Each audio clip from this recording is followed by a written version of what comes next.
should we step off the stage from the camera while Vaibhav is presenting? Yeah, we are now live, Sriram, so we can start. Okay. Yes. Hello, everyone. Good morning. Welcome to this wonderful discussion. The hottest topic that is out there, leveraging machine learning, automation, and AI in next generation cybersecurity. First of all, welcome to AISS, the annual flagship event of DSCI. So all of you who are listening, I hope you're getting the best out of it, and you should also attend many of the other sessions, workshops, programs. There is something in it for everyone. You must really take the best advantage out of this whole AISS event. And this is a workshop which is brought to us by the stalwarts in the field, F5 Networks, and they have much to talk about the problem and the solutions, the industry standards, where the industry is headed, and finally how F5 is playing a role in it. Okay, so this AI ML is a very topical word. Everybody is using it, but what really happens there? And automation, of course. So, of course, you'd see that automation was there for a long time, where the 3Ds are applied. All the jobs that are dull, dirty, and dangerous should be automated. That was what was one of the things. And we will just see how dull, dirty, and dangerous this entire business of cybersecurity can get. Millions of logs coming in. The scale and sophistication of threats have really grown. And of course, we need to have the resilience, agility, and scale. If supposing some part of the network is attacked in the night, obviously you cannot have armies of human engineers looking at it. You need automation and AI to really take out that part of the network or respond appropriately. That if there is a DDoS attack waiting, you wait until the morning, you know that your entire network is compromised. So that is why we need AI and ML.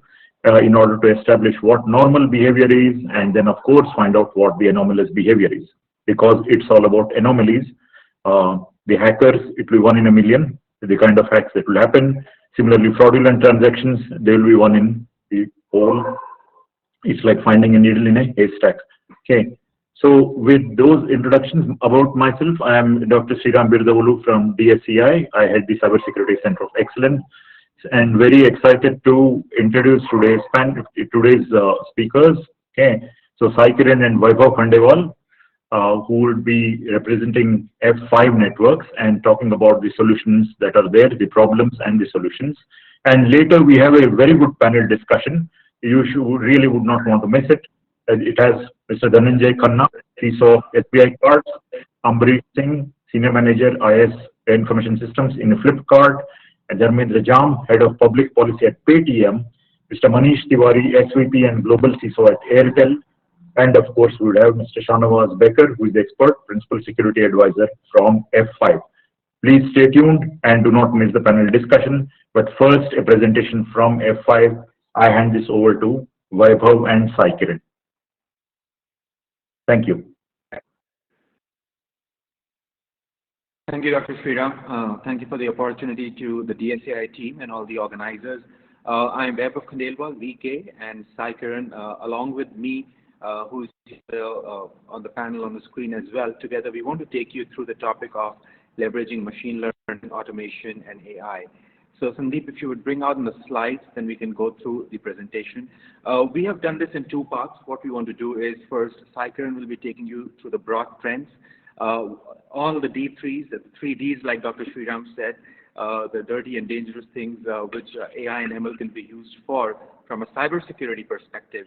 And then we want to talk about why you need AI and ML in cybersecurity. Why do you need to make sense of so much of the telemetry and data which is streaming constantly into our SIEMs, and what that new practice of cybersecurity could be enriched with if you bring in aspects of network, fraud, application, and identity security together.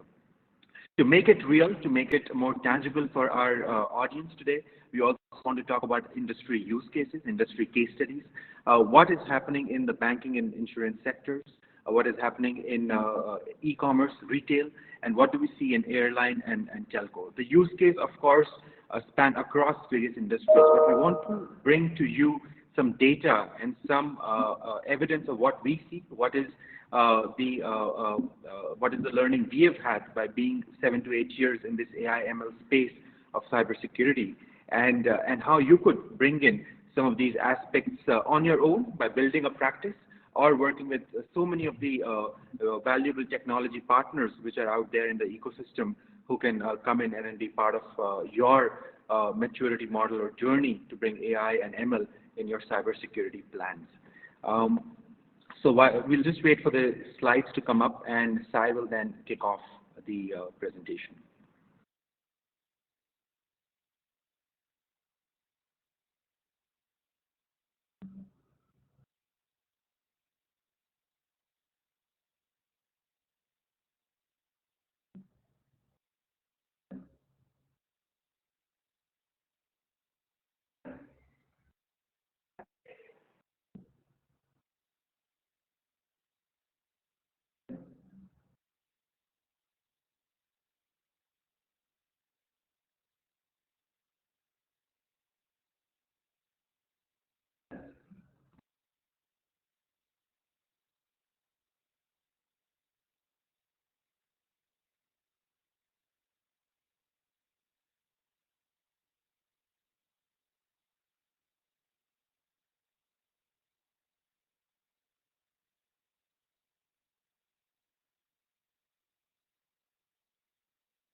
Yes.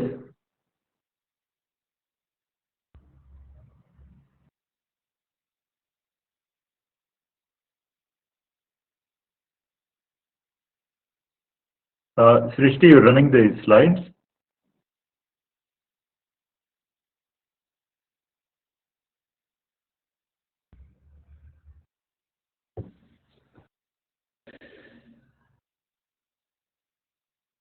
You there, Sandeep?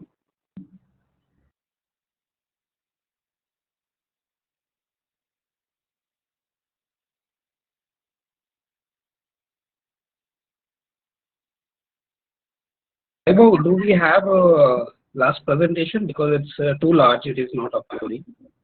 Okay, that's fine. And we can break it in 2 parts, and we can just upload it. Yeah. You could make me a presenter. Yes. Yeah, no problem. Yeah, you are presenter now.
Yeah, you're presented now, Vaibhav.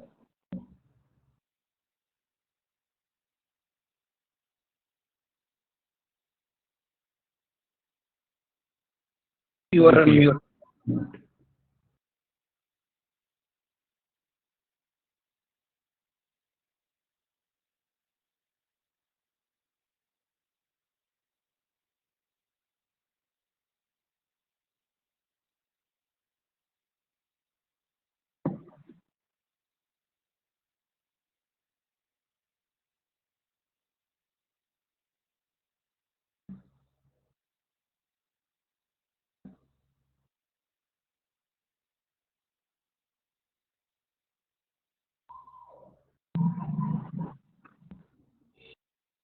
We can see the presentation.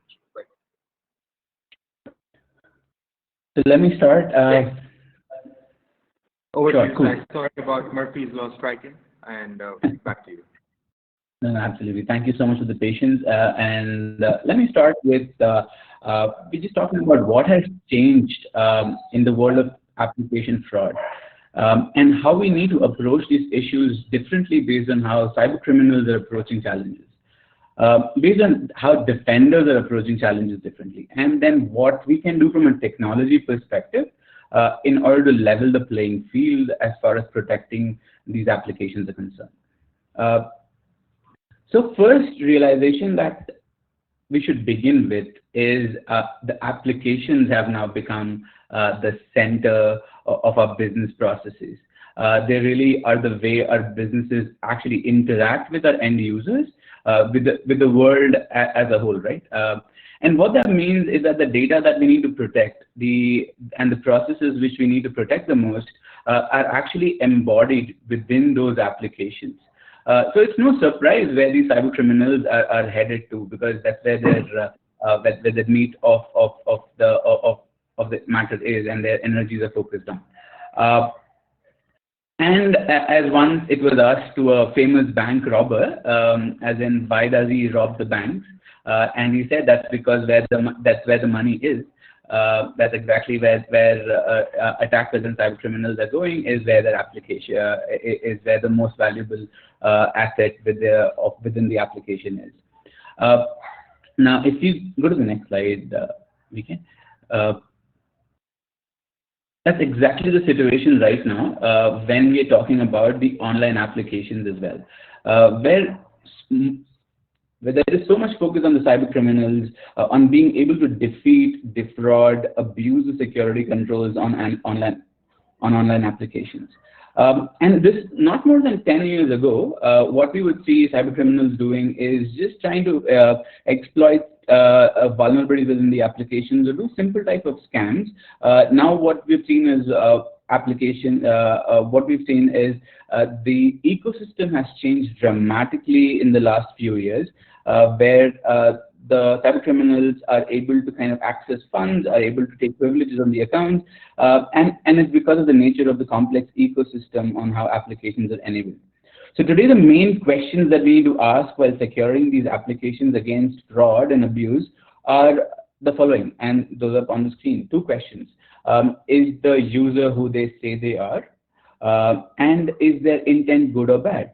Now, this is very different than how we would think about a traditional information security. From a traditional information security perspective, what we were focused on were questions like, are the credentials which have been presented to the applications valid? Traditional agreement in terms of providing functionality to the end user from an application point of view was, if someone presents an accurate credential for an account, then he would be granted access to the application.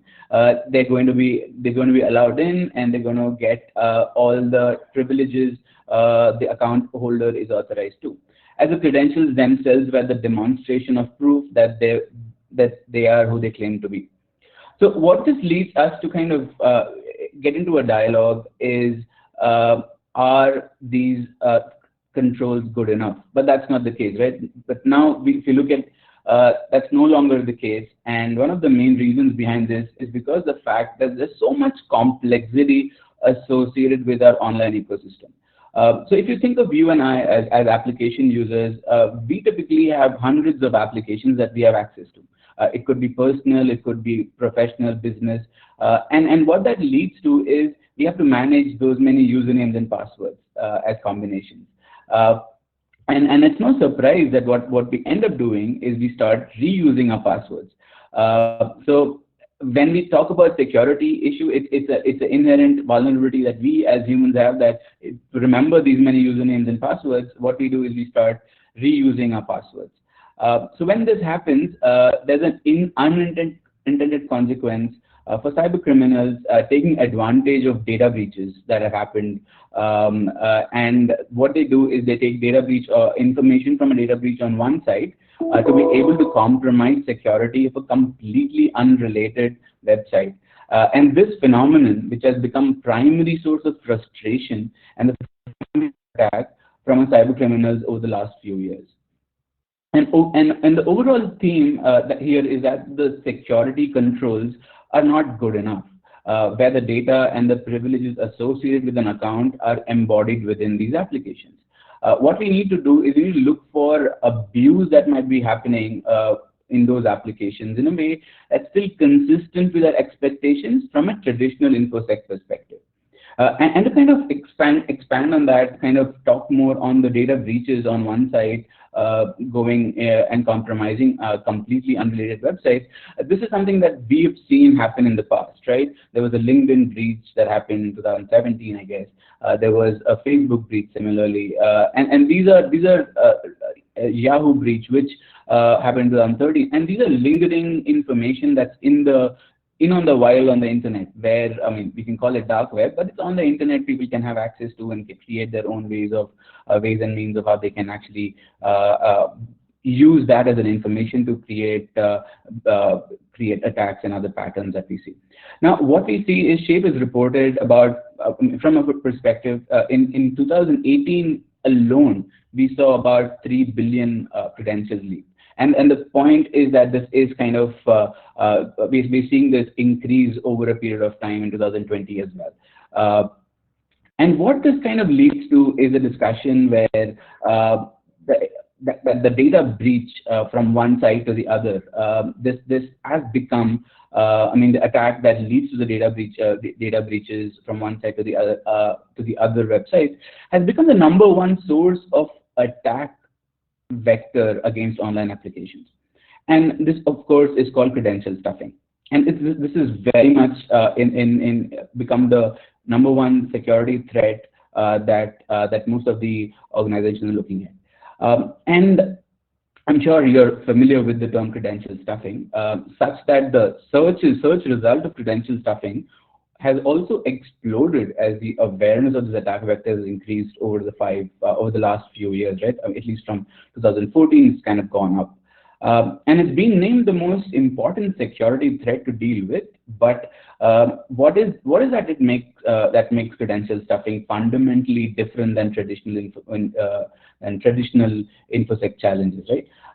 So traditionally, if you were to look at attack vectors, what you would look at, DDoS.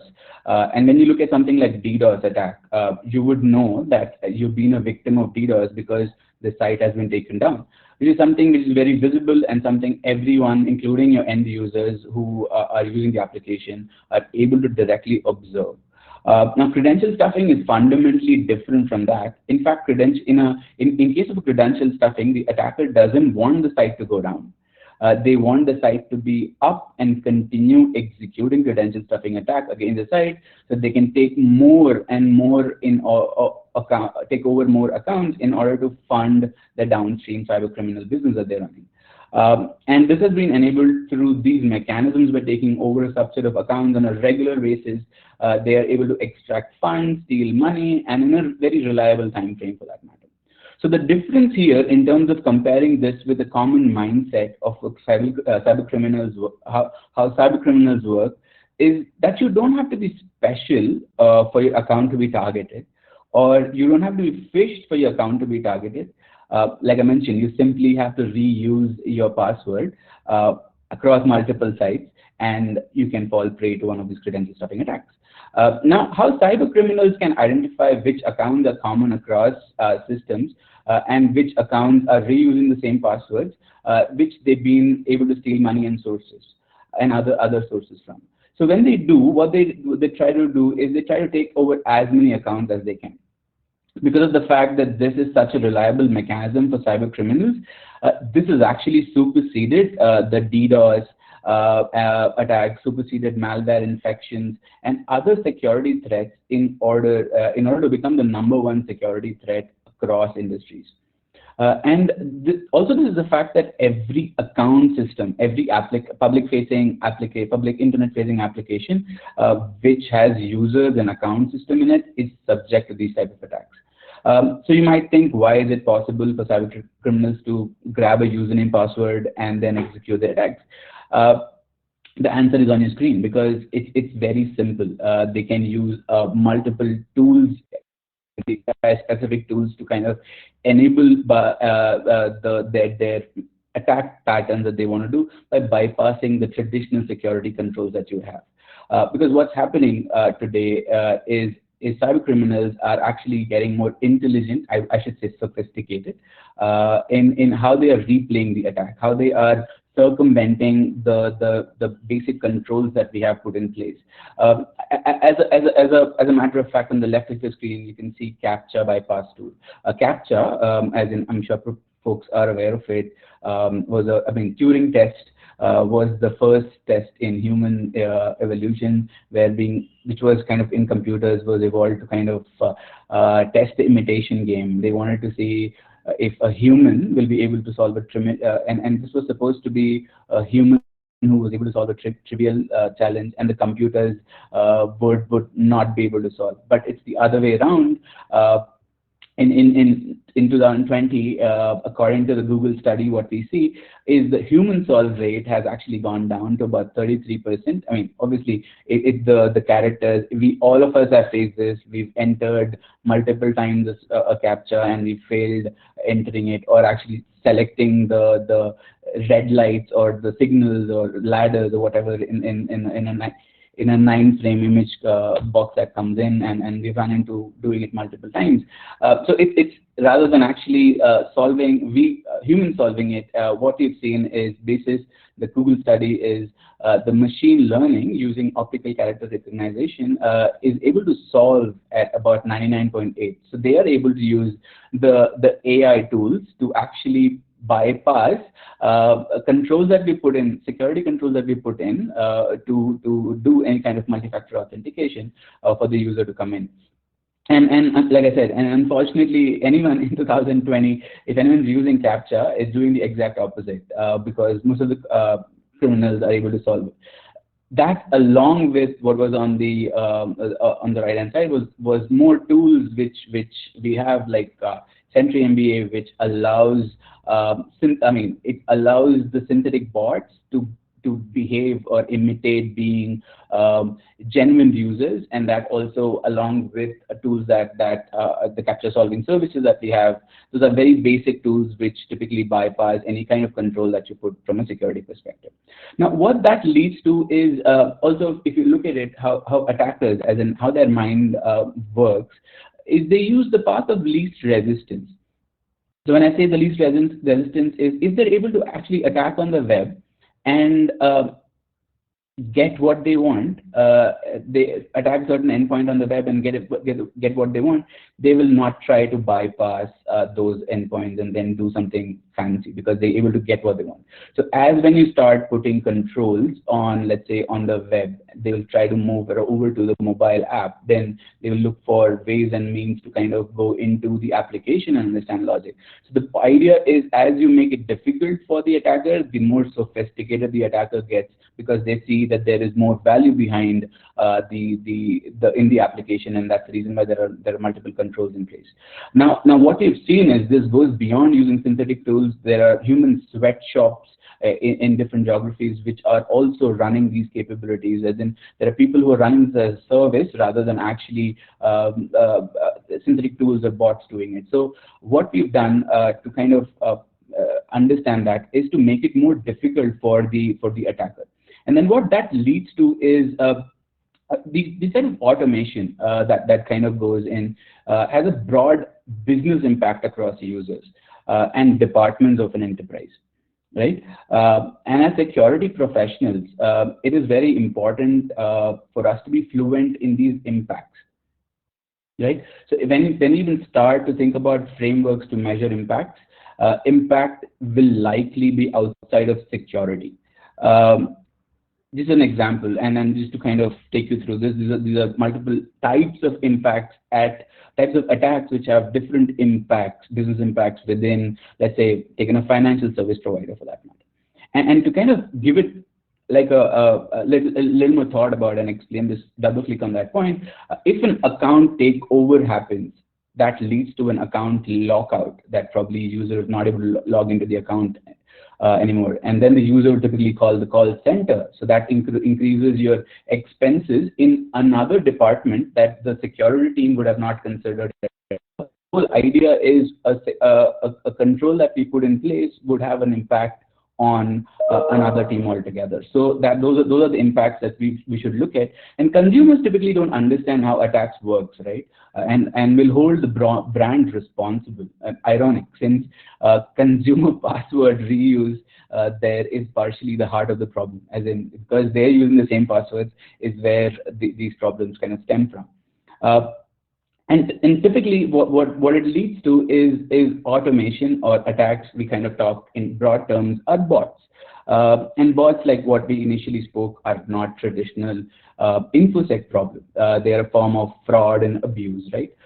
So it's important for us to kind of understand and categorize where bots come in. While they are a leading vector for a threat, they are part of a broader fraud and abuse detection methods that we should kind of put in place. And then when you look at it, more or less, when you start looking at the data points that you're capturing to kind of look at the fraud and abuse part, this is nothing but user analytics. You're able to get information from the user and putting that information analytics in through a AI engine to kind of being able to understand that more clearly, granular information, and then take actions on it.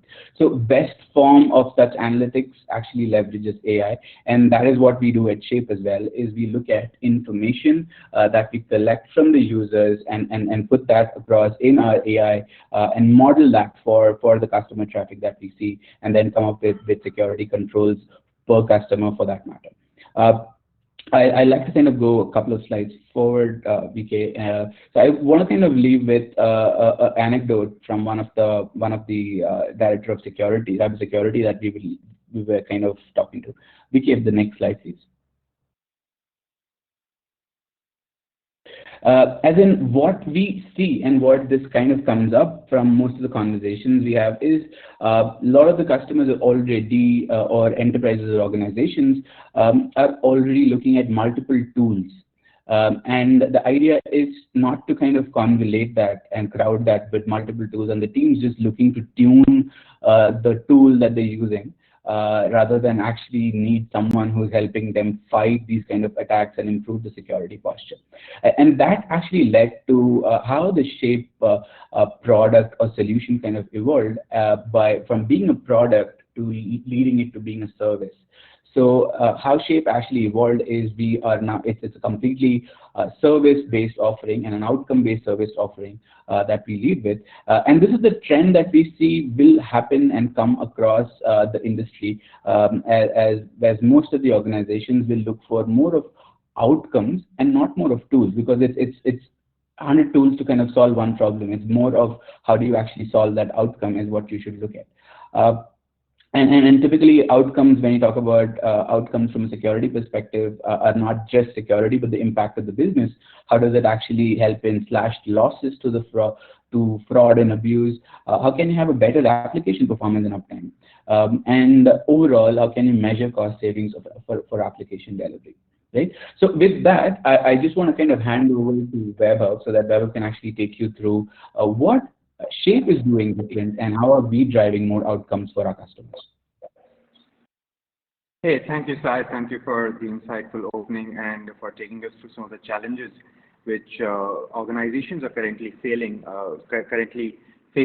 today, and the need to really drive an outcome-based security in a world of deafening noise on bots and the telemetry which internally we are ingesting in our security and fraud teams. Since we split the presentation in two, I'm just uploading the next part, and then we will just continue on this. And while that comes up, let me add a couple of things. I think one of the key things as security practitioners or fraud and risk practitioners we are looking at is what is the justification of the technology investments we are making, what is the ROI, and the other is what is the outcome we are trying to drive with our teams and with our technology partners.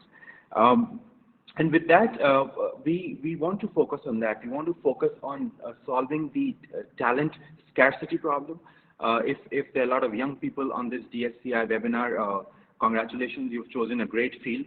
It's a lot of people are needed with skills to continue and then fight the bad guys. But the skills alone will not do. We need to also the right tool and technologies to fight AI with AI.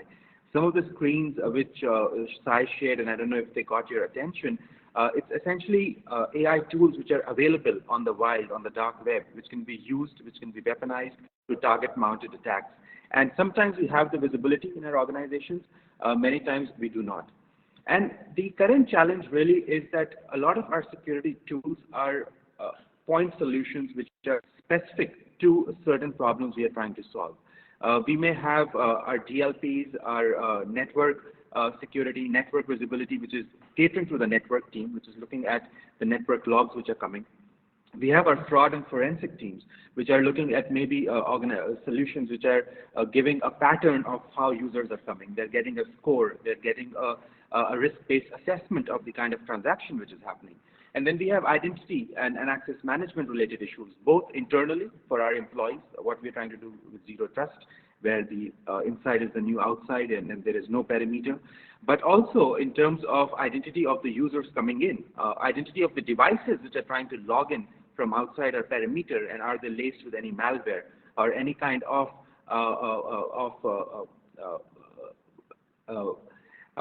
very specific bot which is trying to account takeover or do any kind of abuse of the application.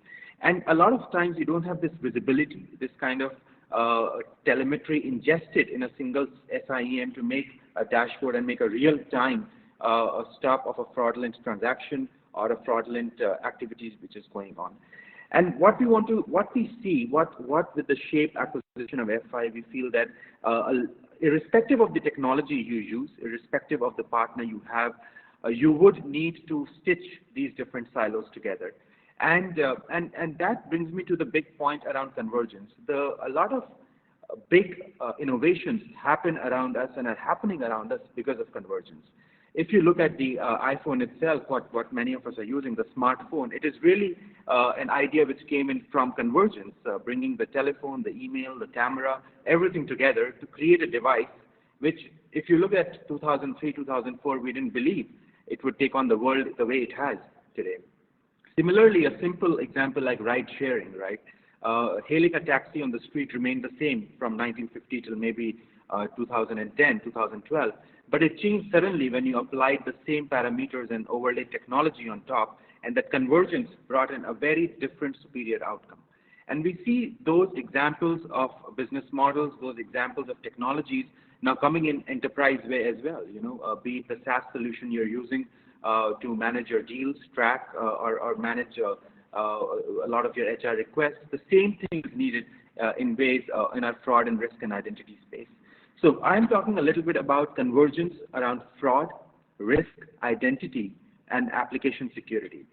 If you look at any point of time, and this is a major e-commerce player, of course, and many of us are customers, but at any point of time on any website, right, in case of Amazon, there would be billions of transactions or billions of requests coming into their application. And a lot of them would be bot traffic, which would be coming in.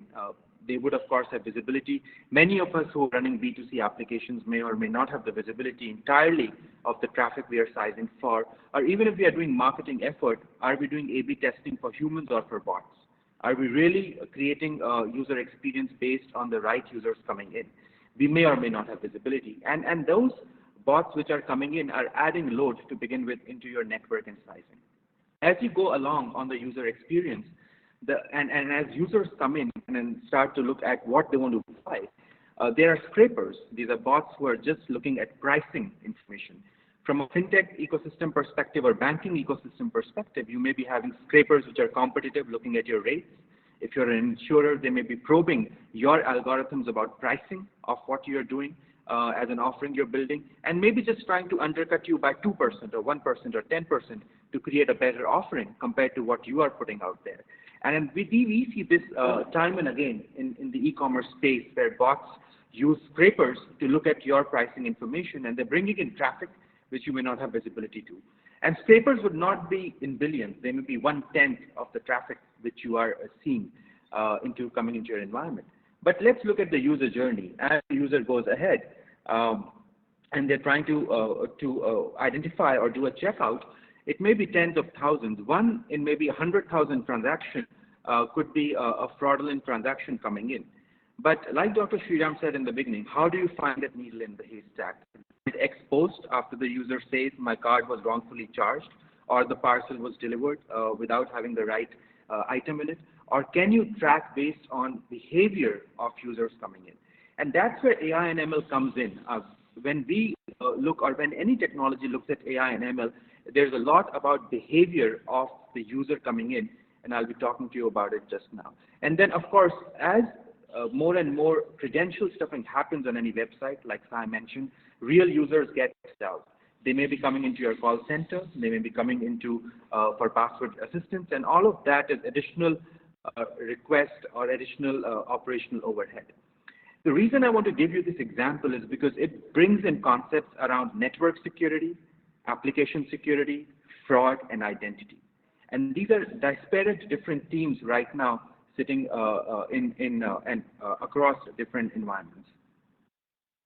Now, convergence can result in surprising outcomes as well. Now, this convergence does not just give a better security.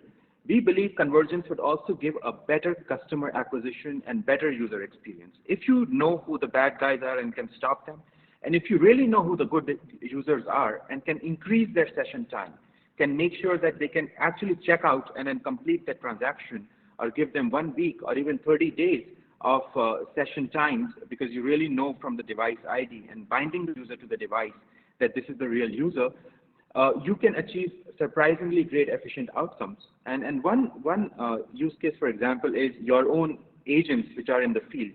Do you want them to keep logging in again and again? Can you give them a better user experience to complete their day-to-day activity, which you know they're coming in from the right device, and authenticate them? So there are various different use cases around what convergence does. And I want to take a couple of minutes around the Shape platform before we get into case studies, because that's, I think, more telling for our audience today. So we are answering really 3 key questions, and I think it does not need to be around Shape. Think of it, if you are designing your own AI ML strategy or looking to fight bot traffic, ask these 3 questions. Are the users who are coming into your environment, are they real users or are they fictitious users? Do you know the bot traffic coming into your environment? And do you know the bad bot traffic coming in? Because that can lead to credential stuffing, password spraying, gift card cracking, brute force, capture bypass, various attack vectors. The second question you can ask yourself is, does the user who's coming into my environment, my application, does he have the right intent? Is he trying to do a transaction which is fraudulent, or is he trying to do something which is benign? And then the third is the user really a returning user or my authenticated user, and can I give him a better user experience, not call so many step-up authentications, too many OTPs, and give him a faster checkout or a better user experience overall? And those 3 questions you can try and ask today to your own teams, or you can see in your current role, do you have an answer or visibility by the tools you have? And if not, what can you do about it, right? So we believe these are very simple first principle questions to start with when looking at an AI and ML solution. Looking at where we are mostly today, or where most organizations are, we see the fraud and risk management space, or the cybersecurity with AI ML space, moving more to foresight. We want to be in the predictive space. That is what AI ML, that is what your algorithms, your trained engine should allow you to do. Hindsight is what we always had. We could always do a forensic on something which happened, an ex-post analysis. Insight is what we today have, I believe. A lot of times, if you look at the problem of, for example, malware, is this user coming from an infected device? Many organizations already have a technology in place. But do you have something which gives you an identity graph analysis, a behavior analysis of the user coming in? And let me give you 2 simple examples. One is, from our experience, if 7 or 8 users and username password combinations are coming from the same device, we can say with 99.9% that it's probably a case of fraud, probably a case of credential stuffing, because we don't see that happen anymore. There are no cyber cafes people come in and 10 people are coming to try and do their banking from a different device, right? The cases are very low like that. The second example I would give you is, when we see fraudsters coming in and doing credential stuffing, we see them doing a lot of Control-C, Control-V. They have a list of PII data which has been breached, say maybe a grocery store which has been breached and the data is available, and they're trying different password combinations. You can see a user going off, going to a panel back, coming back again. The mouse movement is different. There are Control-C, Control-V activities of the mouse which are happening as compared to just what a user takes. And all of that telemetry comes in because of our ability to collect information or device information on JavaScript at a network, OS, browser, and device level, which is all, which none of it is PII data and which is not compliant. But that is where the AI ML piece comes in. That is where you're trying to make sense of the signals, both linear signals. These two examples I gave you are very easy to understand to the human brain, and also non-linear signals, which we collect to make sense of the telemetry we are getting. And one of the key things we really looked at is making sure the layer 8 is protected. Now, layer 4 to layer 7 is something all of us are very well aware about. By layer 8, I mean your user experience, your website or your transaction platform, where you want to protect it right from creating of a new user or even an anonymous user browsing, all the way to a transaction or a checkout being done on your platform. And the Shape family of products really look at protecting this end to end. And I want to share some examples with you really. I think this is what would make it more real and interesting for the audience. So let's look at payments and banking first. This is a major American bank where before the Shape technology came in, what you see in the blurred yellow charts at these graphs is the bot traffic we were seeing. So when we got in, the script was put in inside, we were seeing up to 93% traffic coming in from bot traffic. And a lot of it was just fintech platforms coming in doing price scraping or logging in on behalf of a user to see what other offers they could do. Because the big fight really is to make sure transactions are originated and ended on your platform. You don't want your data to be aggregated by someone else whose valuation goes up and you are just providing the pipe. So you don't want to be a telco to an app in the banking sense, right? You want to be a bank or a fintech platform which has got as many transactions happening onto you. And for you, you may even want to open it to become a marketplace so that loyalty points can be consumed on your own platform rather than someone going outside it. Now, we found 93% automation before Shape, and we reduced it to 1%. And a clear ROI there is just the network, the load which we reduce. And today we are protecting over 200 million transactions every day for this banking behemoth across various lines of business. So this is one example on guarding the front door, on cutting the noise out. Let me give you another example, right? I mean, there is a lot of inward and global migration. A lot of people send money back home through remittances. And people who are collecting that money actually walk into a shop, show their ID, and show a code which they have and say, okay, this is my money, give it to me because it's been transmitted for me from so-and-so wherever, right? Now, the problem is not at the enterprise level. The problem is that the distributor who's been asked to give this money has a computer laced with a malware. And that is being used by fraudsters to spoof identities of users and come in and claim that money. And this is by no means a small organization. It's a massive global payments processor, which has the best of technology. They have a data science and fraud team. They have a strong competence in fraud mitigation. And competition, and in fact, fraud is something they feel is a differentiator for them in the space they operate in. But when we came into their environment, and because of AI ML, the point I'm really making is not about Shape. It's about what AI ML can do for you if you adopt it or if you have the right teams. With the signaling that AI and ML could bring in, we could bring in additional $3.2 million of savings to them by stopping fraudulent transactions in real time. So this happens when there's a disintermediation of technology, and when something like an AI and ML becomes pervasive in our space. These are the outcomes you could set your eyes for in the next 3 to 5 years and see and be more jointly conjoined to the business by giving this. I want to give you another example where we had a customer with existing tools, and whatever they had in right now, they could get an ROI above 170% by the Shape engine being in their environment, in the banking environment. So several examples from a banking use case standpoint. We have a great panel starting in around 6 minutes time, so let me just go through this before we can take some questions. Let me move to e-commerce, a very different area, but we see massive bot traffic coming into e-commerce, and this is a major global 2000 retailer. And then let me walk you through this chart. When we got in, we saw up to 5 million transactions a day, or bot traffic a day, coming into their environment.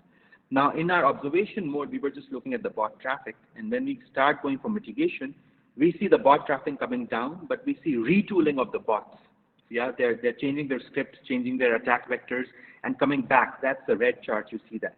But once we are able to, and that's the point of being a managed service, because this fight is constant, and we need to be part of, or whatever you're choosing to create needs to be a constant solution, and the risk orchestration and portraying needs to be continuous. And what you see really at the back, the green, is the human traffic, which is essentially the diurnal cycle that people wake up, people do their daily things, they transact, they go back to sleep. Yeah, this is how your network traffic should be if you're a B2C enterprise, and how real users should come into you, unless you have a lot of bot traffic from your partner ecosystem, which is doing transactions and bringing value to you by bringing a service in.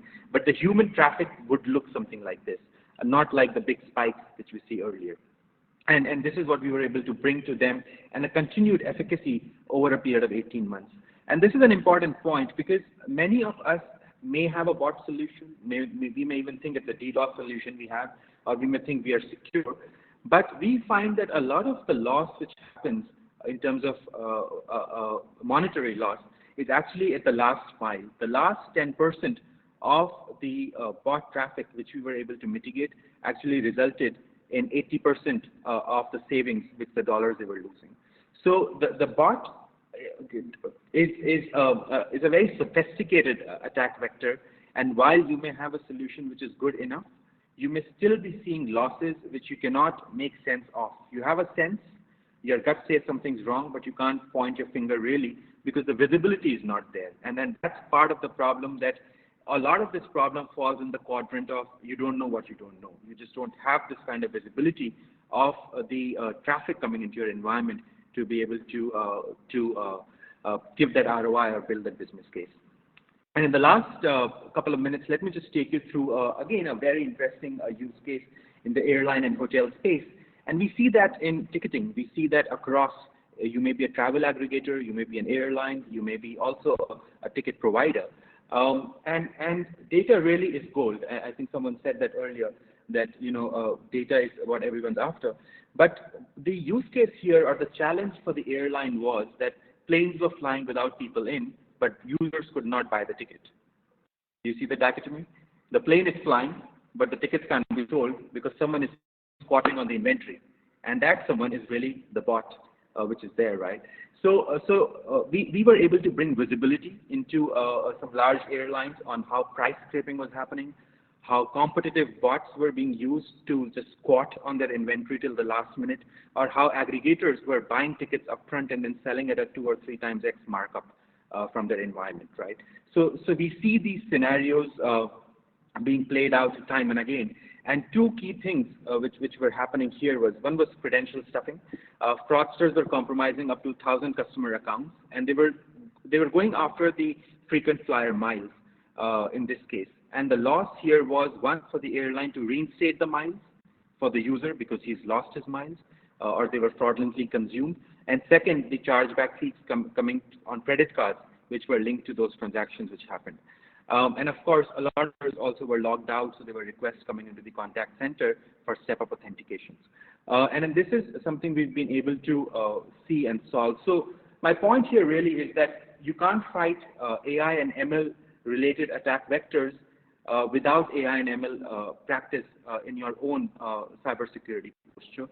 It may be an internal practice, it may be something you work with a partner, but these are some of the attack vectors we see, and something for you to consider as you go ahead. And with that, I think we see this across mobile and web. We have a very eminent panel today, so I think if you found this session useful, please feel free to add your questions to the chat and then we'll take it up. The traffic, the patterns I shared with you, we see across a lot of B2C enterprise and industries. And again, if you can get visibility into this from whatever existing tools you have, I think you're on the path to then start fighting the initial bot traffic, which you see on the front door. With that, I'd like to say thank you from both me and Sai. And if you want to be in touch, these are our LinkedIn QR codes, so feel free to add us and reach out to us for any follow-up questions. I'll stop here. Back to you, Dr. Sriram. And if there are any questions or if we have any time, we'll be happy to take.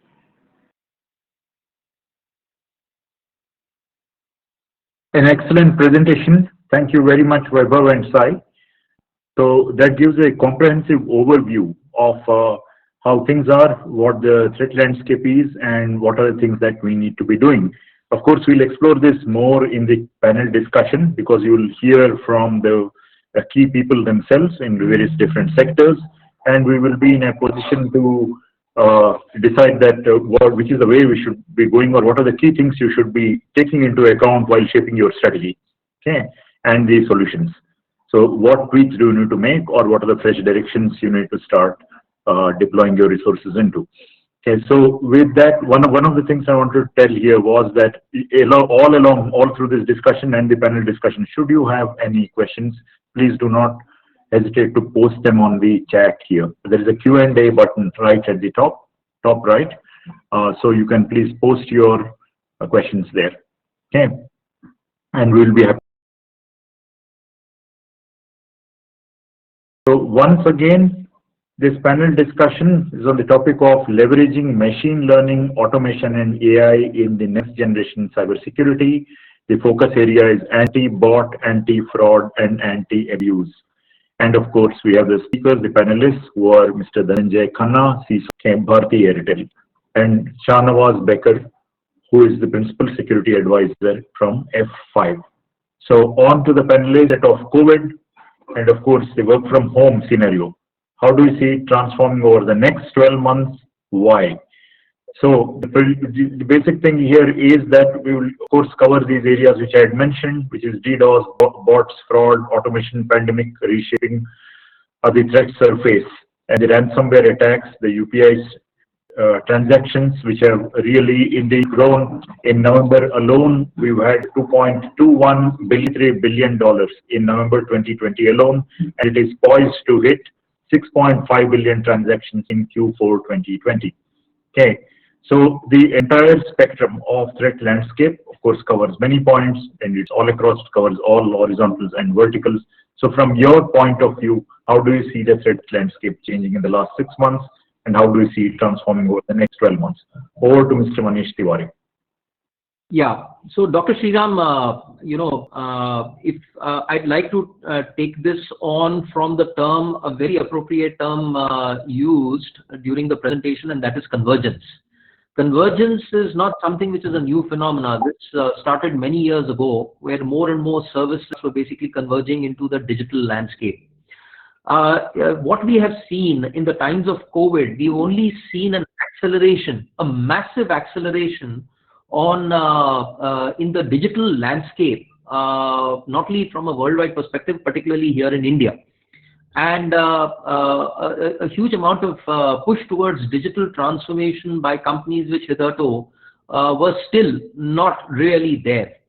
So convergence and digital transformation has got really accelerated because it's a matter of survival. Now, how is it going to impact? The first and foremost thing is that with a very large percentage of the population, which till now was not really part of the digital ecosystem, doing online transactions, purchasing things online, they have come online. In fact, there is a report which says that for the first time, rural India has seen a massive jump in the adoption of digital services. And I'm very happy to share that as per that report, women are a major driving factor, and this is on account of two things. One is, of course, easy availability of services, low cost of mobile and mobility of services, increased connectivity. and obviously low-cost transactions. Now, this clearly puts, so whilst on one hand, the consumer, the individual customer has become very, very substantially digital in their day-to-day functioning, it also increases the surface area of attack at the individual level.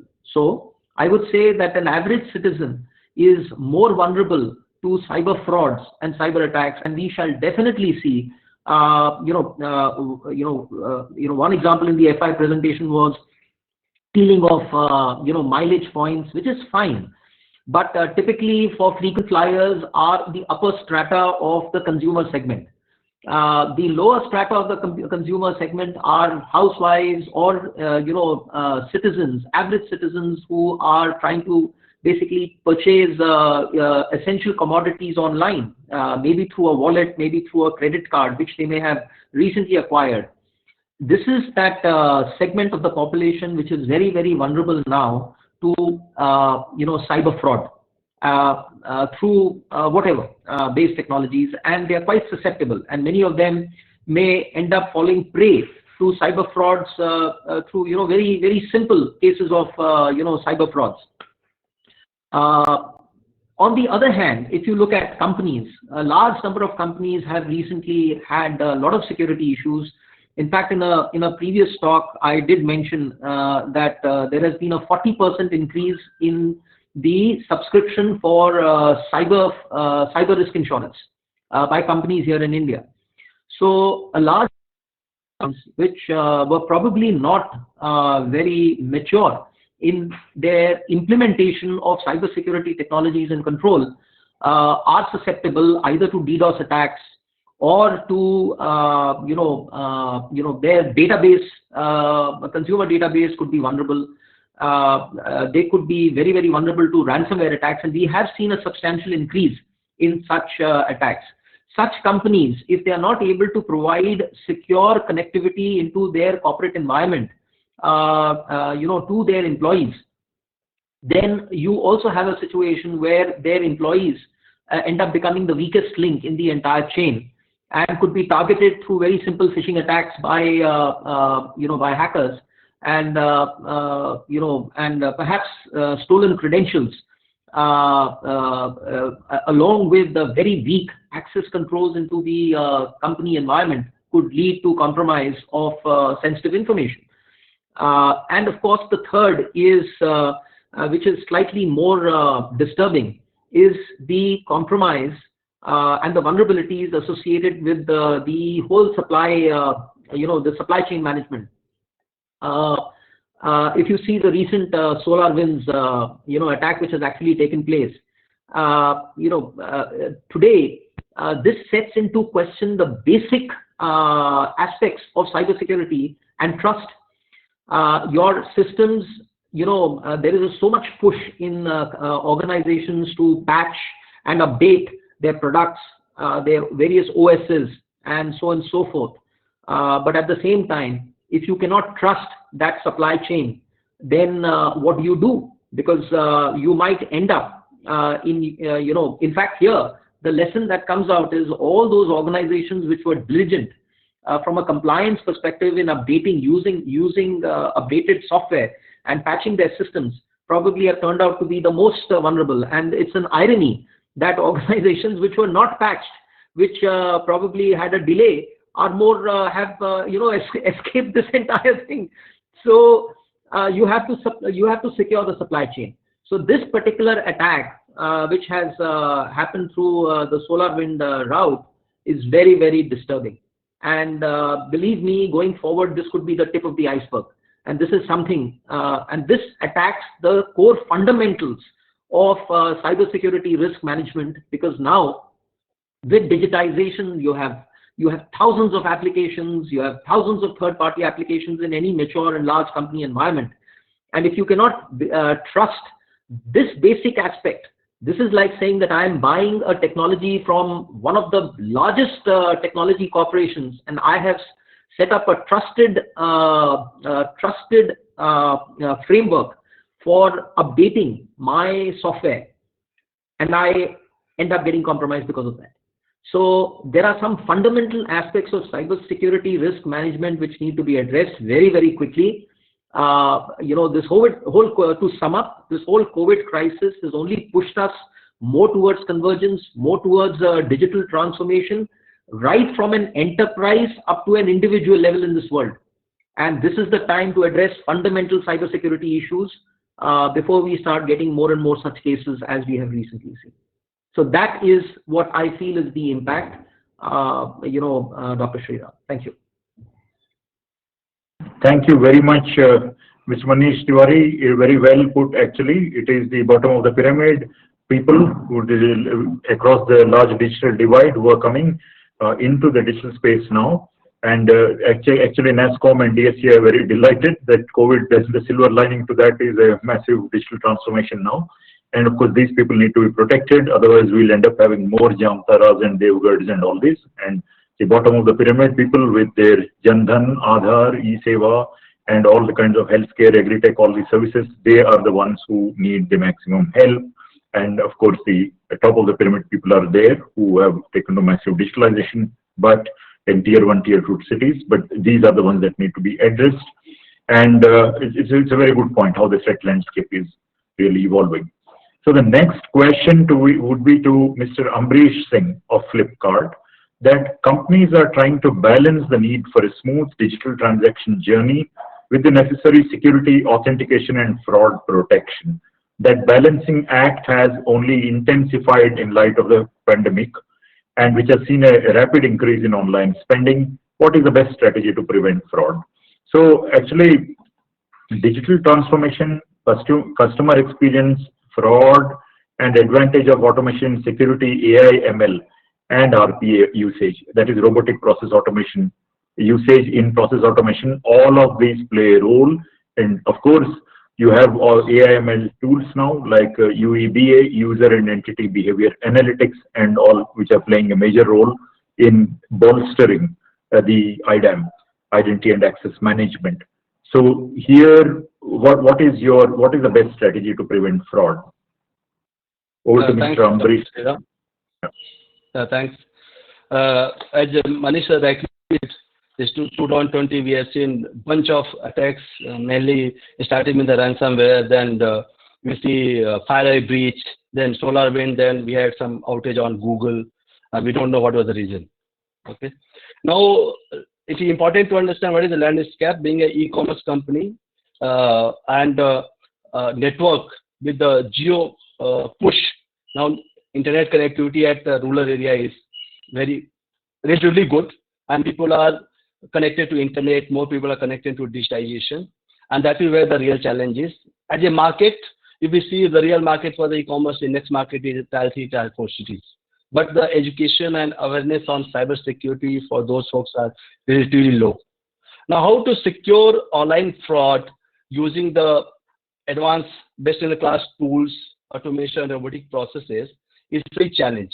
And what Mr. Vaibhav said in his slide while presenting F5 capabilities is that bot traffic, account takeovers, and bunch of your financial institutions, financial instruments like credit card or maybe a gift vouchers frauds are inherent to the ecosystem.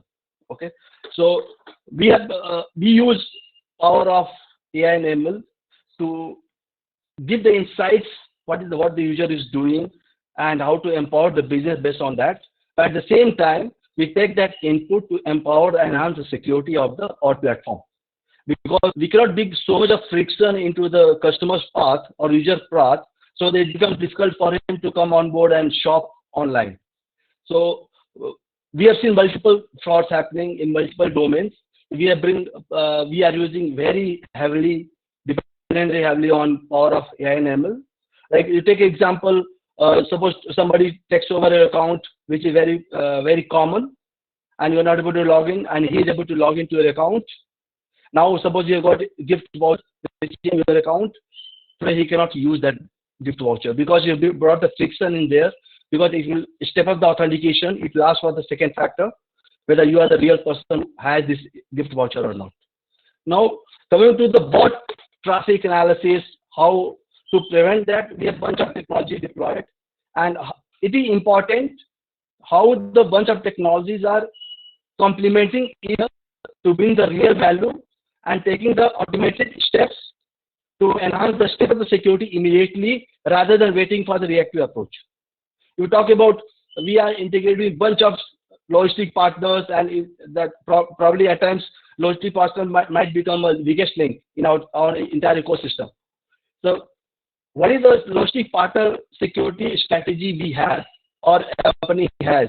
Because they are going to access your application, could be via API or whatever it is, correct? What is the third party risk assessment strategy you have? How deep you are going when you're doing that assessment? What kind of exposure you have to your data and application to the third party? And how the last mile delivery is happening? What kind of exposure you have for the customer data to the last mile delivery person? Then a bunch of technology, like today, you've got very automated way of a lot of services. Probably we leverage on bug bounty. We promote people to find the vulnerability in the platform, and we encourage people and we reward them. So what like probably whatever the security team we have, probably may not have all the skills and all the expertise to find out the vulnerability. However, there are security researchers, bunch of thousands of security researchers. They are working for us, and they're finding out certain very real cool vulnerability, and we try to fix that immediately. And thereafter, we ensure that platform is secure for the customer to shop online. If we talk about user perspective, we have bunch of indicators whether we feel that this account is taken over or this customer is behaving this is not the way he is supposed to behave.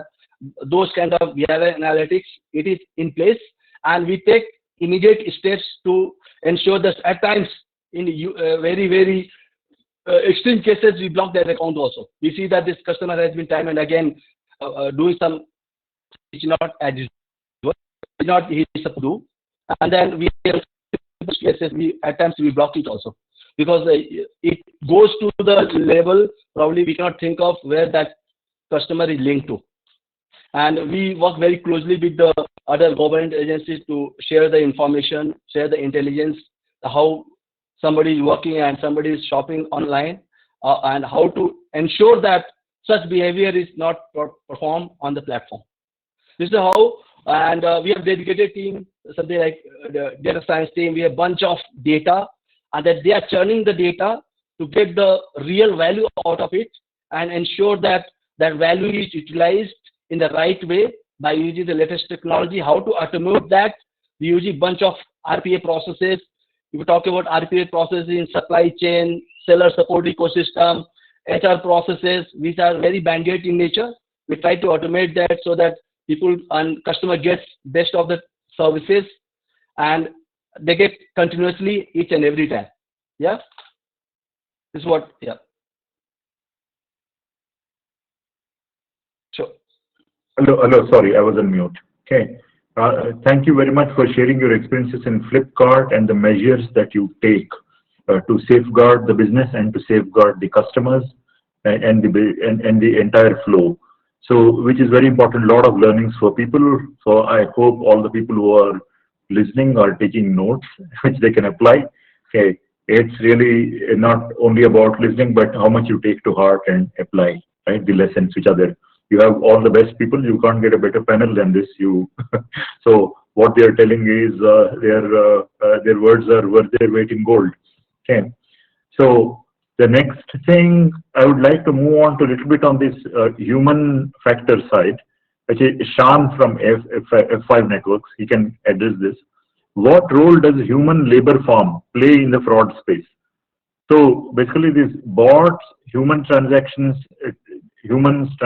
online, the automations, the credential stuffing, targeted attacks, account takeovers, all of these play a role. And so we have now the whole spectrum. From on one end, you have heavily human intensive, the attackers I'm talking about, who have lists of stolen passwords and stuff from the dark web, and stolen credit cards, credentials, everything from the dark web or elsewhere. They do that, and they have that with which they sit and day and night they go on attacking and trying out things on the web and elsewhere. Maybe social engineering attacks like we've seen happening from Jamtara and all people calling that. We've seen that 10th fail boys have been fooling MBBS doctors and MTechs also in cities, and so many cases are there. So that being case, so we have rainbow tables and all which are now available freely. Then you have very high-end hackers who are government sponsored and or on their own solo work guys who will target a big ticket account because it takes a long time for them to hack. So they will account a bigger transaction volume or bigger value of transactions, right?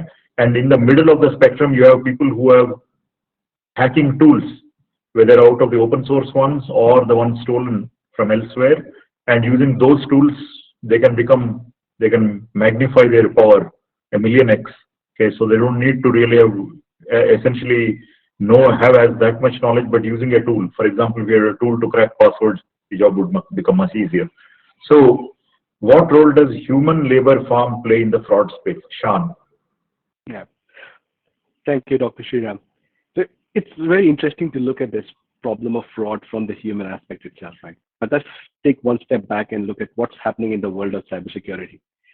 So attackers were initially trying to look at vulnerabilities and try to be opportunistic about it to try and capitalize about it. But in the past few days, what we have learned is attackers have evolved a lot. They are opportunists, yes, but they are very patient now. They sit down, they plant a bug, and they wait for everyone to follow up. That's what we have learned for the recent breaches that that Mr. Mishra actually Manish Tiwari actually mentioned about from SolarWinds Spanner. So just taking this and looking at the fraud spectrum as well, right, we'll also see something similar. If you look at fraud, as you rightly mentioned, that there are automated bots who are trying to say, I download a series of credentials from the web, I try to do a credential stuffing, and I try to just spray it out to maximize the damage and to gain maximum out of it. But then we know that most organizations which know that they have something of value with them will put up a security defense in place, right?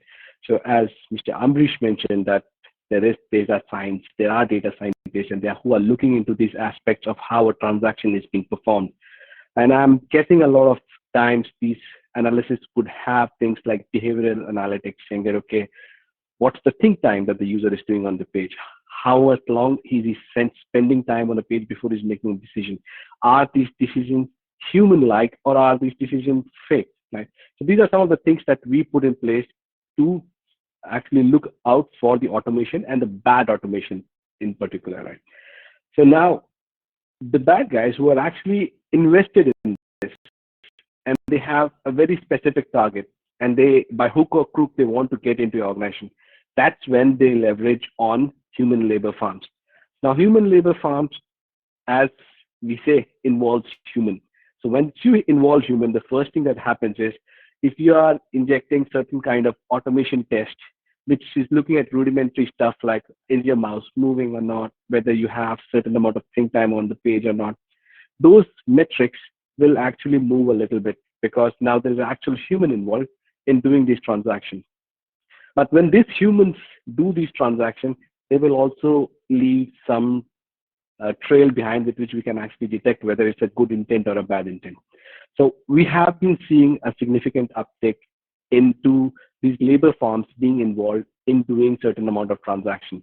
Like in the previous presentation, I believe Vaibhav mentioned about labor farms trying to do credential stuffing attacks, wherein instead of using an automated bot, just firing a request on an API to get the credential validated, which will immediately get flagged by an automation detection system.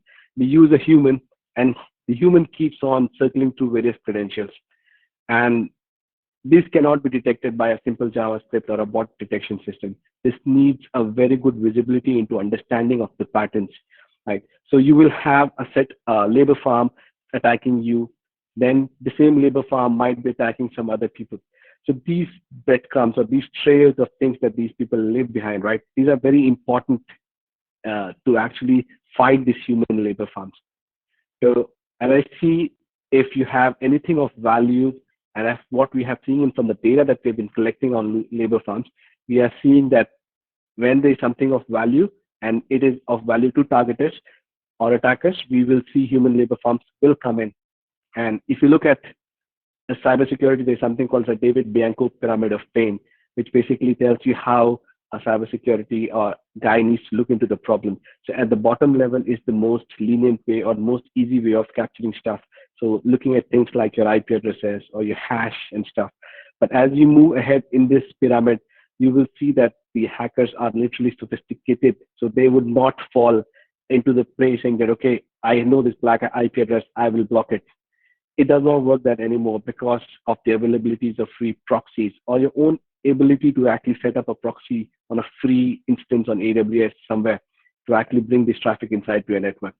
So we need to really, really look into the behavioral patterns which differentiates a human with a good intent to a human with a bad intent. And that's where human labor farms are actually taking us or pushing our detection mechanisms towards. Very well said. Actually, this whole spectrum, it is very important to understand, because as more and more things get automated, you have now adversarial ML and all, which are of course the good way how to use them is to test our networks which protect us. I mean, the cybersecurity measures that we put in place, you see how strong they are to do that. And the bad application obviously is that you're trying to find out the weaknesses in the system, and then the hackers try and those people they try and attack those areas. Okay, and human labor farms, once it is automated, it is commoditized. It can be rolled out on a larger scale. So thanks for those insights, Shan. Then the next question is to Mr. Dharmendra Jam of Paytm. So the question here is that how India can build its regulatory framework to deal with phishing attacks on customers using banking and financial services. Of course, your answer will also apply to the healthcare services and all, which we've seen now that recently privacy policies are coming out. Yeah, over to Dharmendra Jam. So thanks, Dr. Sriram. For first of all, I'd like to applaud DSCI for arranging this panel and a workshop, which is actually focusing on the most recent issues, such as phishing attacks and such as attacks which are actually impacting the whole financial industry. If you see in the present context, if you see last 8 or 9 months since COVID, the number of digital transactions have skyrocketed. You see the UPI transaction, the first billion which came in the month of October last year, and in less than that time, the second billion has reached. Now we are sitting at 2.3 billion transactions per month of UPI.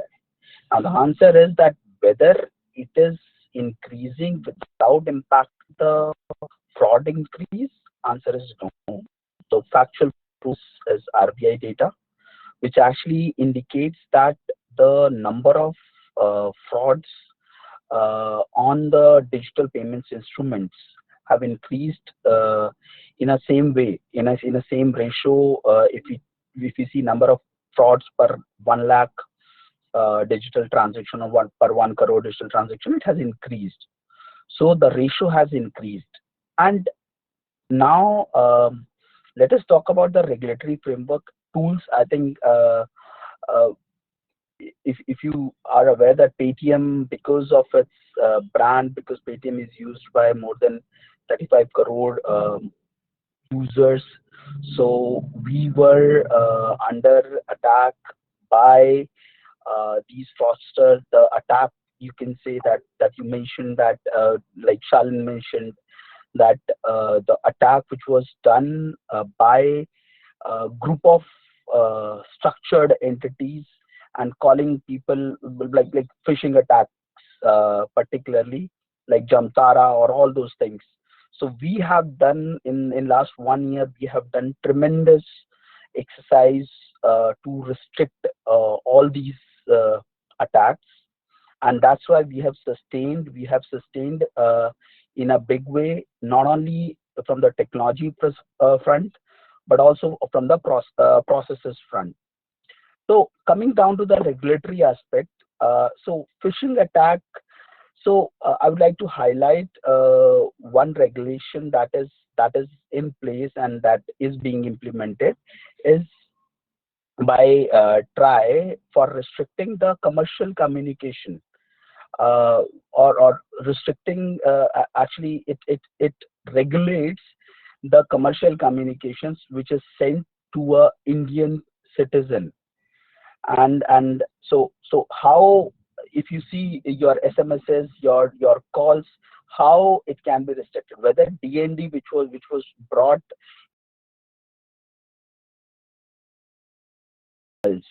So this regulation is well being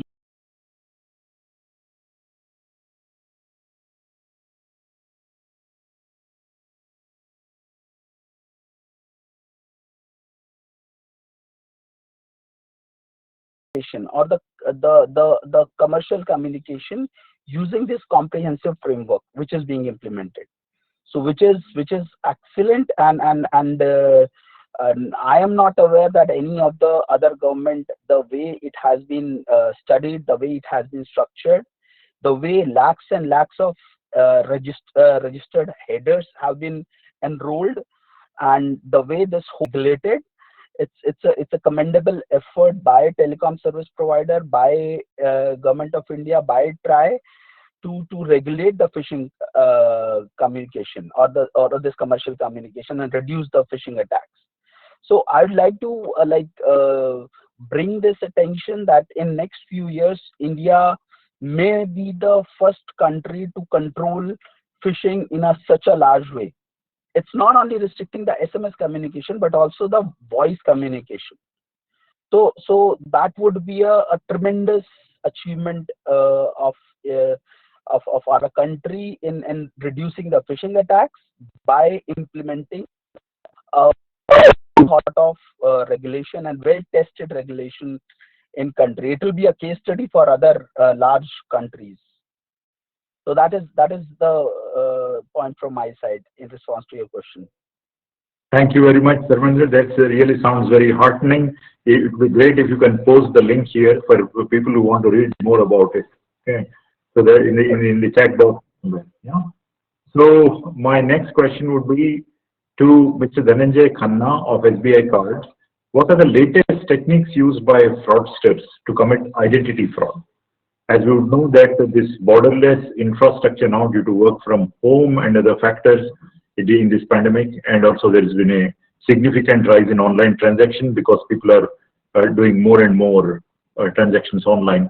Okay, and because of the rise in online transaction, of course, your risk is also more because you're spending more time online. Everybody is spending more time online, including the students who are taking online classes. And it will be, of course, proportional to the fraud now. And there are various different techniques used. One of them is, of course, synthetic identities that are on the rise, and a lot of fake IDs are created by people to defraud people and also cover their tracks. So over to Mr. Dhananjay Khanna. What are the latest techniques used by fraudsters to commit identity fraud? Thank you, Dr. Sriram, and I really want to congratulate F5 and all the esteemed panelists. I think the discussion is absolutely very engaging and very, I think, a lot of learnings for some of us also, actually. So I think it's good idea sharing. I really congratulate. So let me start with a very old phrase that, and I think most of our panelists have touched upon this. F5 presentation also had few slides on it. The weakest, I think our security is as strong as the weakest link. And as most of us will agree and understand that human beings or the people or the users are the weakest link in our ecosystem. And this credential fraud, or I would say credential takeovers, is one way to actually take advantage of or take advantage of those credentials which are assigned to users or our customers, etc. I would like to divide this, though there are multiple ways of doing it, and there are again, with the time, all these fraudsters, bad actors are getting more and more sophisticated. They are getting more and more innovative in getting credentials of our customers or users as we speak. I think every I would say every month or every quarter we see a new way of fraudsters trying to do something which they have not done it before. Actually, that's how I would like to put it. However, how they do this credential thing is, I would like to divide it into two I would say distinct group. One within the B2B space and one B2C. So taking credentials or harvesting credentials in B2B is a little different than B2C, because in B2B the kind of if they get credentials of some of the guys in B2B business, the kind of return they get is much higher than in B2C in many cases, because B2C transactions are not of that size.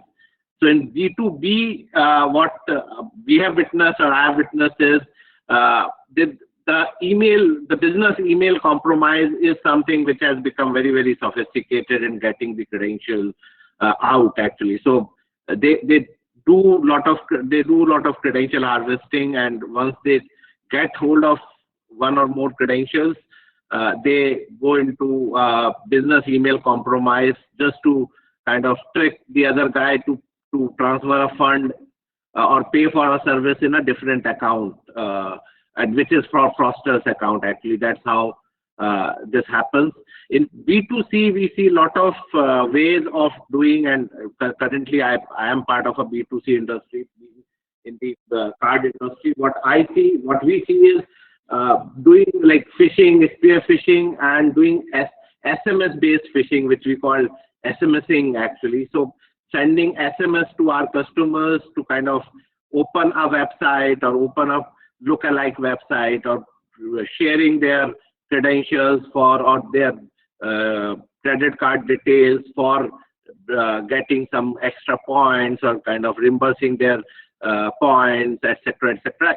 Recently we have come across it where the customers are being sent a SMS or an email wherein they are being asked to activate their cards actually. So for card activation, sending a link and saying, click on this link and share your card details for activating your card. Again, that's again another innovation which we are seeing coming, or sophistication coming, where they ask people to share their card details, including their CVVs, etc., for activating a card. I think that's something. I think we talked greatly about the credential harvesting or credential stuffing, wherein from a website or from a dark web credentials, the bad actors actually do a lot of credential harvesting and then do either a credential stuffing or password spray on a website which does not have multi-factor authentication or those kind of things. They try to confirm the username passwords actually, whether those are legitimate credentials for a user, and if they found any, then using that credentials they try to hack into more greener, I would say, or more meatier applications for the same organization. I think that's another way. Fake websites are becoming a real, I would say, during this pandemic period, we have seen I think the frequency has increased multiple folds, wherein a fake website comes almost every third, fourth day, which is a lookalike website, which asks people to share their credentials, share their card details. I think these are increasing like multiple folds during this period, last 6 to 8 months.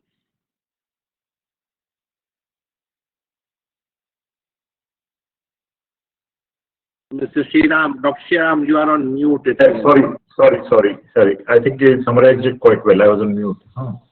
So what we'll do is we really have to take stock of the situation, saying that with this rising threats and this, as we have mentioned, B2B and B2C, we have to see that what do we employ really to be able to come out of the situation or future-proof our solutions.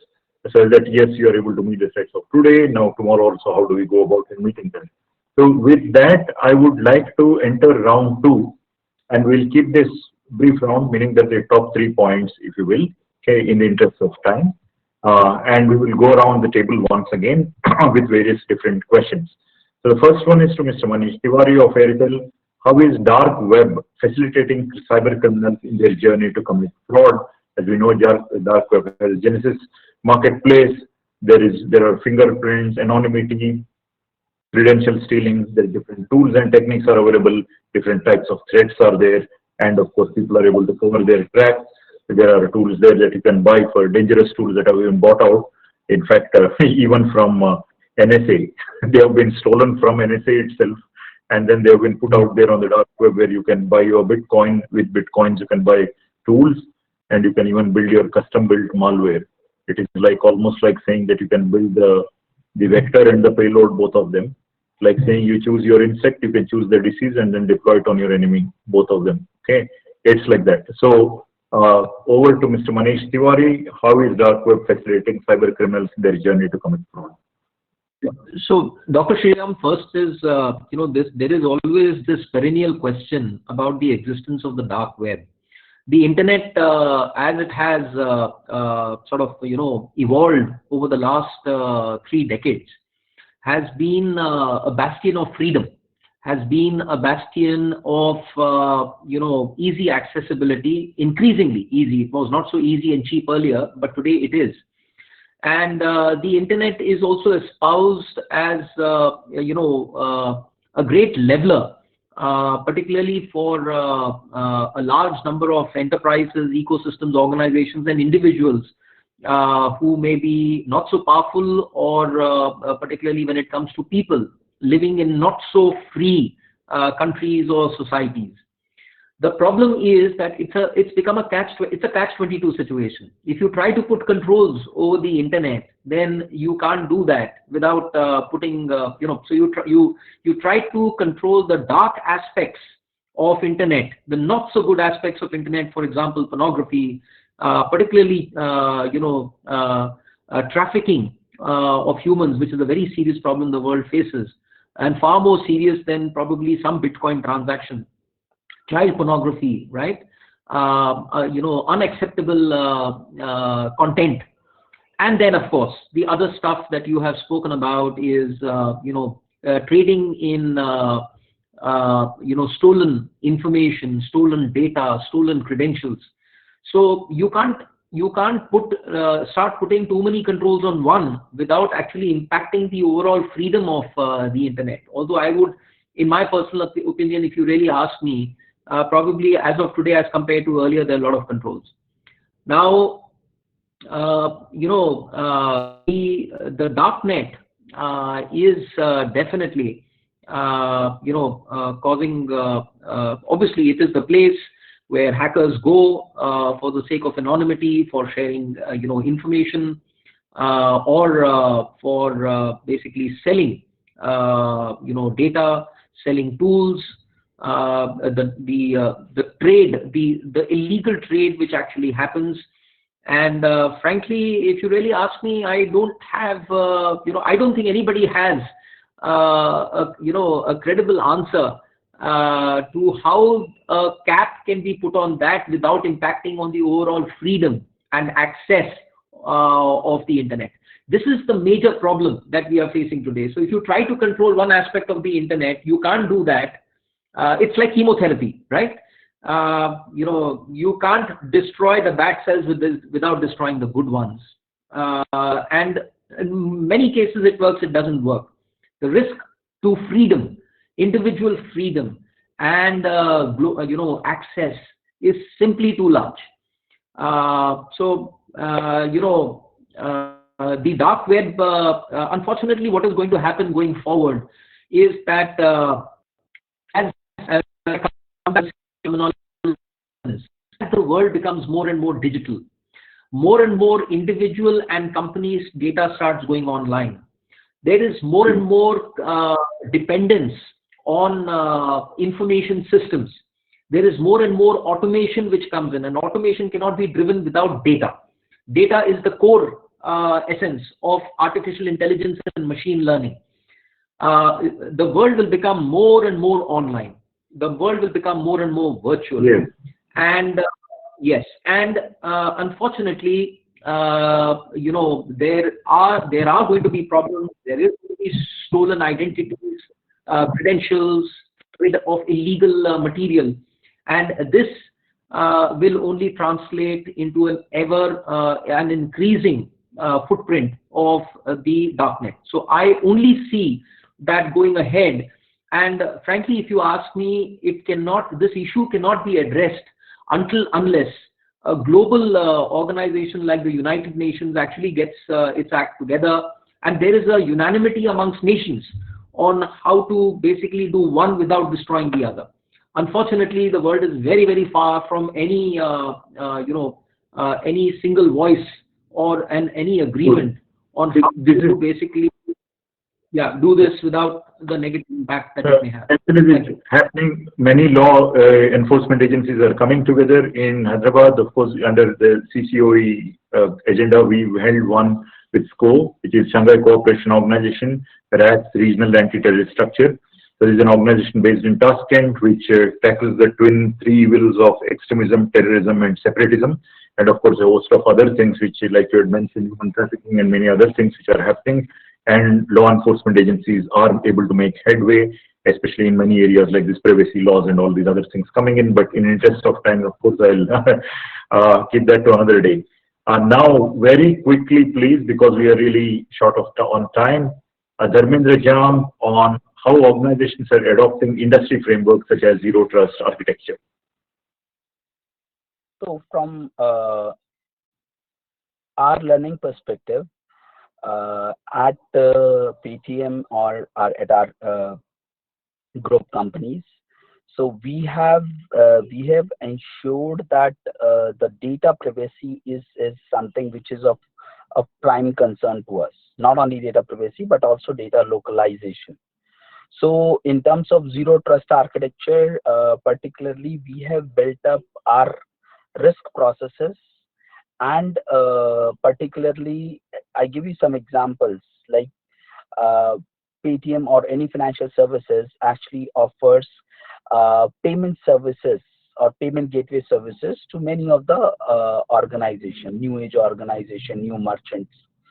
So we have built up the security measures to not only study the business on which that organization which is going to use the payment gateway, but also we keep on monitoring the transaction failures, chargeback. Chargeback is if a customer is dissatisfied or with a payment and it claims for refunds of funds. So we keep on monitoring all those chargebacks, and we keep on monitoring whether there is a violation in terms of any of the RBI guidelines by a merchant. So first of all, it's not just a contractual compliance; it's a monitoring, a critical monitoring which we take, which we monitor on every of our merchant.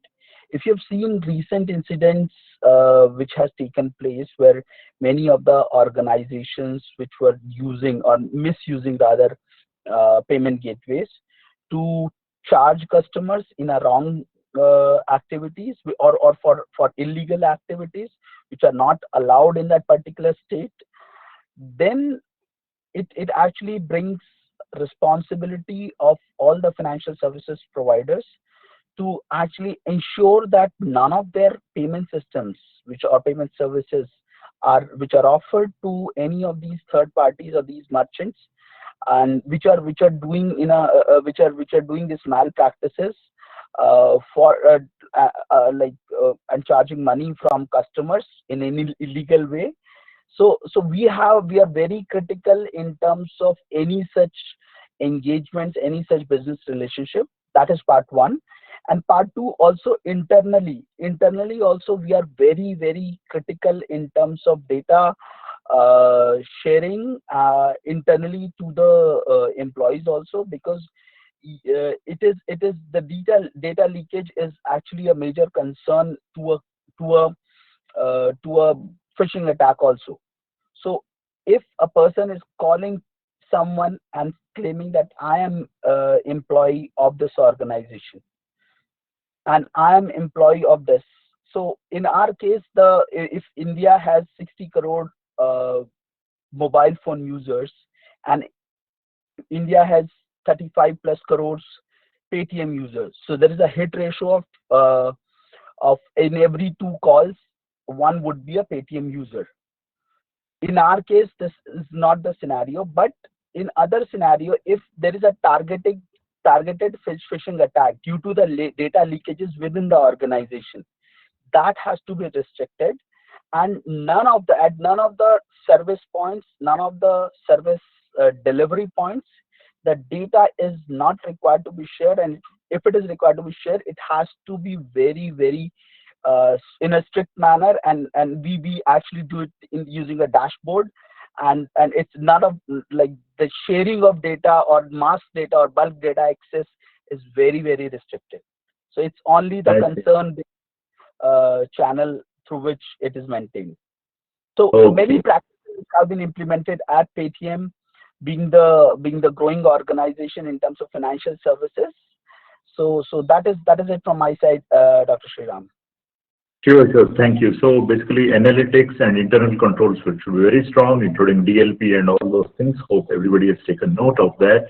Now we are quite short of time. Very quickly, to Shan, how does F5 shape, address anti-bot, anti-fraud, and anti-abuse measures? So I know this is a vast topic, so probably you just touch upon, crisply mention those, and then you can put a link in the chat window, so that people, if they want to explore more, they can find out, and you can also put your contact email ID so that they can reach out to you more. Yeah, definitely. So just summarizing quickly, because we had presentation from VK which covered a lot of it, but I would like to summarize on 2 key points. The number 1 point is the network effect. The whole idea that these services that we are providing, as F5 is providing, is available in front of the top banks all across the world, top airlines, top e-commerce platform. So we are seeing and collecting data from every corner of the world. So if there is a new vector that comes up, if there is a new player that comes up with a new set of headers, a new set of TTPs or tool tactics and procedures, we have our SOC, which is our second most important point. We have our analysts sitting who are enabled with AI and ML to highlight these anomalies. And then our team works on it, providing these understanding these TTPs to actually protect that one particular customer. So once that is taken care of, we know that this threat is now going to spread across the world, because nobody writes, in most cases, people write to maximize the damage. So if they have written a set of TTPs, if we identify it, we figure out how to use it, we will actually move it across to all our customers all around the world. So the network effect really, really works for us. The second aspect of our protection is majorly coming from the fact of what we talked about, convergence. So since we are sitting in an application plane, we have the capability to look into what is coming from the network side, look what is happening on the application plane itself, as well as look what is happening onto the identity plane. When we converge these 3, and we look at other aspects as well, right? But these are the 3 key ones. When we converge these 3 stuff, we are able to tell you with a far more confident level that this particular transaction has a bad intent and eventually lead into a fraud. So those are some of the additional add-on points, and I'm sure VK's slide would be shared. We will have a lot more detailed, in-depth analysis on those stuff. Okay. So about my last question would be, first of all, Shan, thank you for summarizing that quite well. The last question would be to Mr. Dhananjay Khanna. There are CISOs who have large cybersecurity teams. So the question is that what is the relative benefit cost ratio? Wouldn't it be more cost effective to add in more people that AI ML is offering, build dual line? How are you, in a sense, upskilling people so that as the landscape increases, then those people have to move up the ladder rather than hiring endless number of people, armies of people? How would you handle this situation? Sure. Thanks. First of all, I'm sorry, but I'm not aware of any CISO having a very big team. Actually, that's something which is I'm yet to see that. Actually, we are always short of good resources, good people. and short of budgets to hire good people. But still, if I would say, still if we have unlimited budget, or I would say a very big budget to hire people, I don't think the current challenges which we have can be handled by putting more bodies behind it, because the kind of the sheer volume of threats and the way threat vectors are growing, and the speed on which we are expected to respond, actually, I don't think it permits us to put bodies. I think we need battalions and battalions of people if we start putting, and I think even those would not be enough. So looking at a tool which is with the ML IA based tool, which can do this very, very fast, and which can take care of large volume of data, analyze them, take action on it very, very quickly, I think is absolutely a must. I don't think people can, by putting more bodies, it can be handled.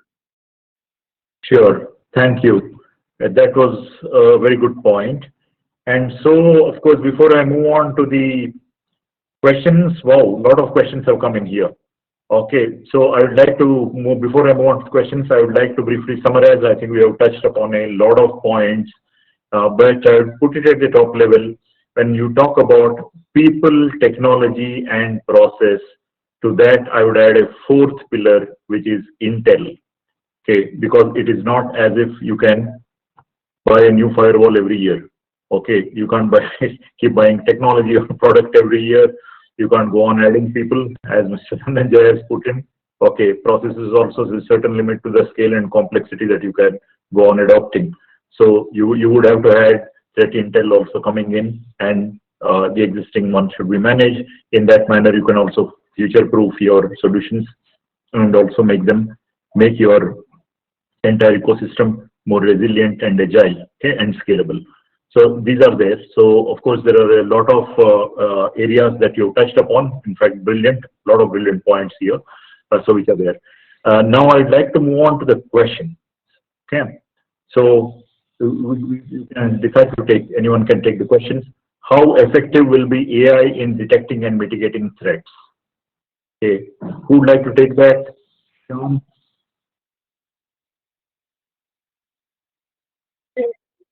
I can attempting it. It's okay. Better if you want to go ahead. Go ahead. Yeah. Go ahead, Sachin. All right. Go ahead, Manish. I'll just give a very short perspective on this, Dr. Sriram. One is, this whole AI ML is this automation aspect is a little bit misunderstood. So I would like to divide it into two parts. The first is, this whole thing. What is the low end of the spectrum? What we refer to as the RPA. The robotic process automation, right? Depending upon what tools, service tools you're using in your ecosystem, you can define very, very simple playbooks and rules around that, and you can automate a very large number of actions, particularly with respect to incident response. That's not such a major challenge. The true essence of AI and ML comes in. At one end, it comes in which through the application of what today the industry refers to as the SOAR tool, security, orchestration, automation, and response, which help you do a certain amount of decision making on slightly more complex matters, where a particular input based on various situations can have multiple outputs. There you can't do a simple RPA, robotic process automation. There you need to really apply AI and ML, and for the application of that you need some more data, and it is a process of self-learning and refinement. The other aspect is where you are talking about the application of artificial intelligence more at the threat intelligence end, so that you are able to find and detect emerging threats, 0 days, that we refer to, very early on. And this typically cannot be done by the end user. This has to be done by organizations which are basically providing threat intelligence, because they have resources available to them which are not necessarily available to an end user. What the end user has these solutions and these services, And which is why we say that today, if you really want a very, very robust ecosystem, you cannot depend only on one threat intelligence, and you should have multiple sources of threat intelligence so as to be able to, get a better result. So that is my perspective as far as this whole application of AI ML. What is possible and is being happening at the user end, what is happening and it needs to be done at the service provider end or the OEM end. And just to mention, this is still an emerging technology. So going forward, definitely with more digitization, with more convergence, you cannot manage risk for a large enterprise organization with a large digital footprint on the basis of manual labor. Simply not possible going ahead. You have to apply automation backed by AI and ML based solutions. Thank you. Absolutely. Yeah, very well put, because now AI and ML is being seen as something fundamental. And earlier there were these layers added on top of the stack saying that, yeah, I have an analytics layer, I have an AI layer and all, but now applications are being built ground up AI with underlying TensorFlow engine or whatever. And you cannot with manual measures address this scale and sophistication of threats which are there. There are bots and there are malware which is very, very devious and dangerous. There are 16 layers of deception, and also these malware know those people, those are so intelligent that they know that they are in a test environment and they will not trigger themselves. They know that they are in a geography like China or Ukraine and they will not trigger themselves. They will wait until they are in production and then they will know their IP address. They know that they are in India or something, and then only they will trigger their entire trigger themselves, their behavior. So they have become very, very devious. It is very impossible for manual ones to just look at logs and get that. So those are good points. The next question I would ask quickly is that how can a startup make AI model more reliable and accurate? Of course, it needs loads of data to train it, but who takes this? Sean or anyone else? Sure, I can take this one. So when we look at an AI model, or as Mr. Manish just rightly mentioned, right, you can have an AI model, you know it is working, but when you put this AI model straight away into production, there is a high chance that you will hit into false positive because you have not trained it with your production grade data. It was tested in some lab. So I'll take only one aspect of application of AI and talk specifically about fraud, because that's one thing that we're focusing on today. So if you're looking at fraud aspect of it, and this applies both to startup and a proper commerce organization. As in, when you have fraud, typically organizations will maintain something called as a fraud file that basically tells you what kind of fraud has happened over a period of time. And it's quite common that most organizations for audit purposes will have this kind of fraud file. So to quickly make use of your newly minted AI system in your fraud system, I would say that you should train your AI engines against these fraud files that you have been using. And that will give you a model trained well for your ecosystem and not for any generic organization or any generic thing in the world. So that would be one quick start for any organization or any startup in their domain. Figure out the fraud file that is needed for them, for their operations, basic operation that has happened over a period of time, and then train your AI model using that. Good answer. Okay. Anyone wants to say something? Yeah. Okay, move on to the next question. With cyber criminals also deploying AI to study and evolve evasion, what can organizations do to stay ahead in the race? Who would like to take this question? Yeah, I can take that. Sure. So, yeah, in the world of internet, probably we need to be ahead of other criminals. We know that they are using all the advanced technology, what we know. Probably their motivation to breach something is more than what we have by security professional to protect. Okay, so probably people can look at the CAST of some services like something like CAST. CAST is the continuous attack surface testing, continuous attack pen testing, etc. And thereafter, people can look for the brand protection services and it's not about what are the services you are taking. It's about how mature those organizations are which are providing these services, what kind of maturity they have brought into, and what kind of benefit you are getting over a period of time, and then you judge their capability and all by looking at the benefits which you have got. Take an example of, like, suppose the brand protection. You know that today, as Mr. Ranjay was talking about, phishing websites, phishing links are coming every day. And now, how effectively your partner is able to detect those phishing websites or links, and how proactively they are able to take them down.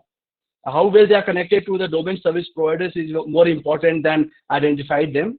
What kind of threat intel they are getting from various sources, so that they are able to identify those fake websites and links quickly, and they are taking them down. So these are the quick things I can just think of and just let everyone know. Sure, please. So, Ambarish, if you could type those out in the chat box also, people will be there if in case they have missed it. So you could type those things out, that what they need to take care of. Okay. So that would be great. Okay. So the next question is that what aspects of security can be entrusted to AI-based decision-making models, and what aspects still require human intervention? Who would like to take that?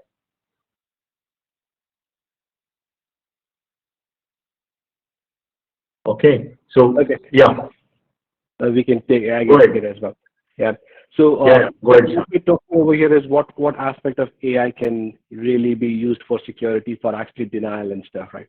So this is the core problem is when you put AI to take the decision, there is a high chance that you are going, about the confidence level which you can put in the system, saying that, okay, the denial that is coming from the AI system is genuine, and this is the transaction that was actually coming in was malicious enough. And that's why there is, in general, there is a hesitance in actually saying that, okay, I will put AI in front of these kind of stuff. But even today, what we have seen is there are certain aspects of security where these are already being implemented and used. So I'll give you an example of machine learning within F5 systems itself, right? So we have our own products which talks about protecting a layer 3 to layer 4 DDoS attacks. And we have AI and machine learning engine which actually analyze your traffic pattern and understanding how your traffic usually behaves and if there is a current spike or not. And this is the ML model which can actually compute the deviance, and based upon a certain risk and range factors, the policies are auto-tuned. And this is where AI and ML are working together, and the policies get auto-tuned to actually clean up some of the traffic factors or clean up the traffic vectors that are coming in. So that's one aspect of AI and ML working together. Next, as we talked about fraud, if we can train our fraud files, train our AI system with the fraud files, we have seen customers actually implementing this in production where they're using AI and ML capability to stop any kind of malicious transactions coming through. Then there are other aspects of it where there are a huge set of false positives. You're looking at web application firewall configuration or something that depends upon what a user system is providing as an input. We are using it more to get the next version of policies that can be there, built to put in place.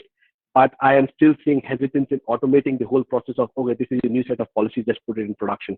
Rather, this is the set of policies, and then a human will come in and actually vet the policy and says, okay, this is good enough, and then only these policies would go into production. And something of that sort is also, we are also at F5 with our Shape services and F5 services, use a combination of both these two mechanisms. Some of these things are automated and some of these things are human assisted to actually solve the cybersecurity problem. Definitely. Thank you very much, Shyam. So I would like to add my 2 cents here that 95% of the threats can be addressed through the basic ones, provided you have your basic cyber hygiene in place. There is nothing to replace that. If you don't have your basic cyber hygiene in place, then you've gone at the basic cyber security postures. Okay, if that is there, and that means you upgraded your systems, you have an excellent configuration management, everything.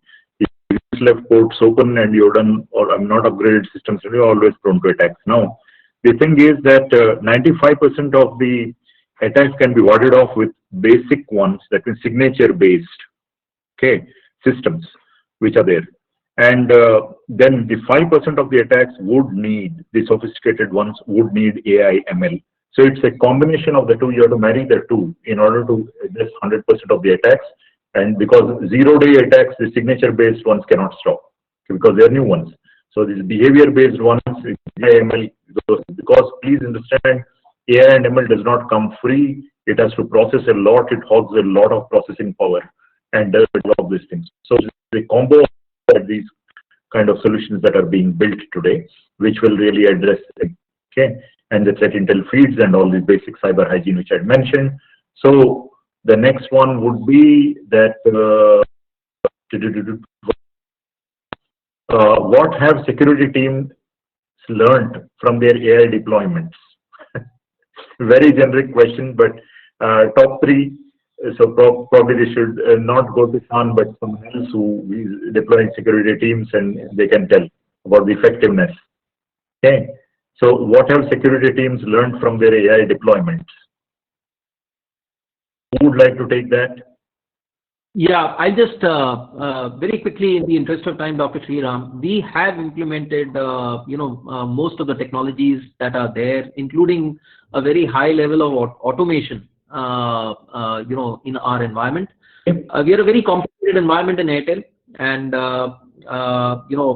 what we have done is a very, very high level of RPA as well as the next level of automation. And the inputs which I gave earlier, that look, when you talk about automation, there is a spectrum. The low end of the spectrum is RPA, which is robotic process automation. You are just simply automating certain basic actions which have a predictable output. A fixed input has a predictable output. You're simply automating it right up to incident response. And the advantage of doing that is that you are freeing up your security team, your infra team, your user ID management team of a lot of low-end stuff which they would have wasted a lot of time doing, and their now productive work can start only after that action has been taken. The other of the spectrum is which are actions that require a far more analytics. That is where the machine learning engine actually kicks in, and one of the biggest use cases around that is user behavior analytics. And correlation. So the ability to correlate, take multiple inputs and decide that, look, this behavior is above the acceptable baseline is something which a simple, RPA process will not be able to address. And that is how this entire thing needs to be seen. It's a spectrum. The low end of the spectrum is simple robotic process automation. The high end of the spectrum is where more complex decision making has to be done, which, if it is done using current generation SOAR tools, which incidentally I would like to share are not perfect and are also evolving, you can free up your so-called lesser number of team members to do more technical and high-end stuff rather than wasting time. And what you do is you reduce the time taken to take urgent action. So if today you have to disable a user ID based on some inputs, and if it takes you 12 hours to do, believe me, if credential theft has happened, 12 hours is more than sufficient to do whatever the person needed to do. Such actions need to be taken real time. That's where the process of automation and AI-based decision making actually helps. Thank you.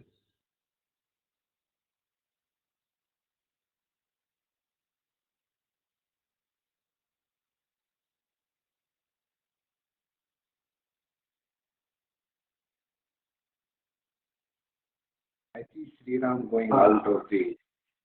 Yeah, I believe Dr. Sriram dropped off. Yeah. So that leaves just the four of us. Yeah. How do you? Yeah. Hello. Yeah, can you hear me? Yeah. Dr. Sriram, we can hear you but can't see you. Okay. I'll just.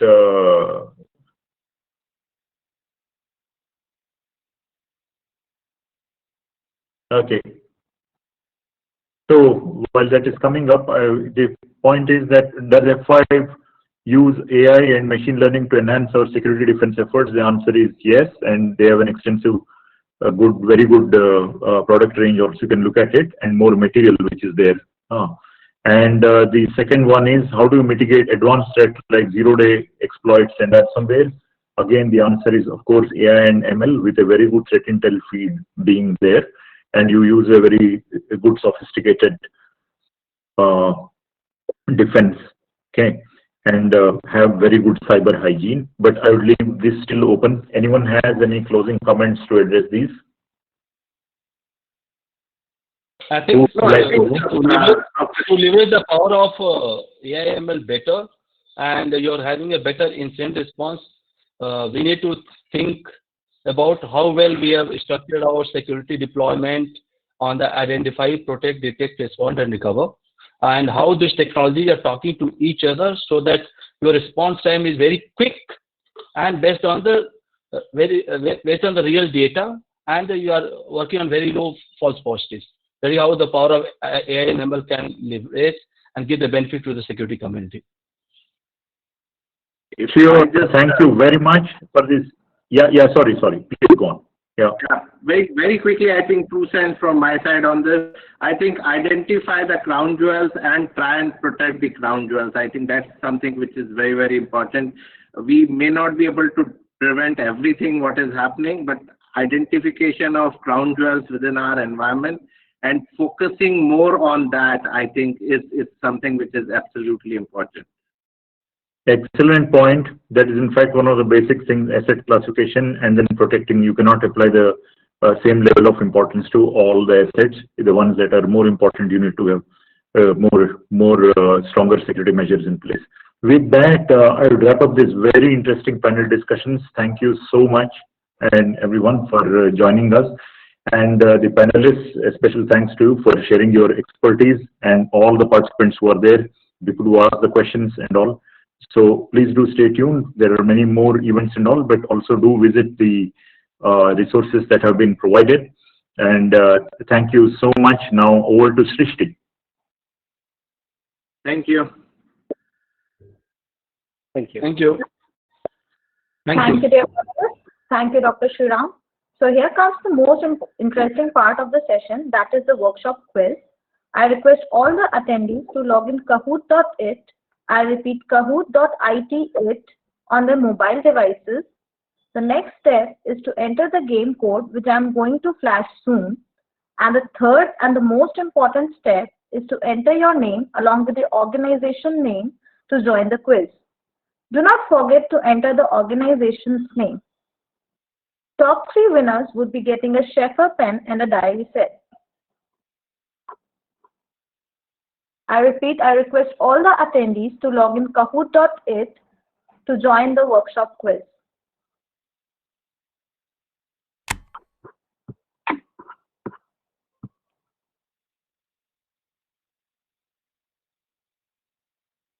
I hope you're able to see the game pin. Once you log in at www.kahoot.it, you'll have to enter the game pin 7711425. I hope you're able to see the screen. Yeah. The game pin is Yes, Vishnu, we can see. 11425. I request all the attendees to join the quiz.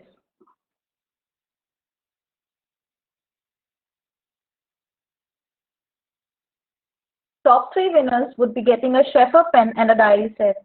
So guys, please join the quiz.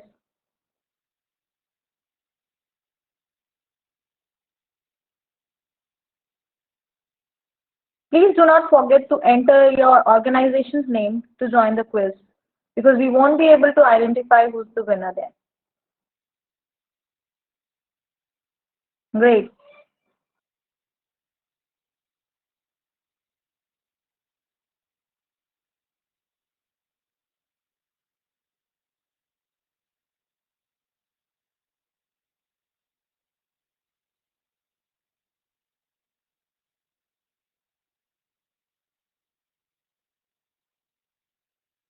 Please enter the game code 7711425 and enter using your name and your organization's name.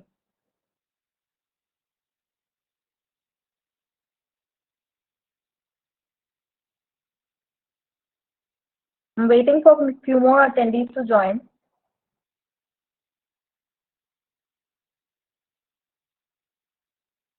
So we have 15 people as of now.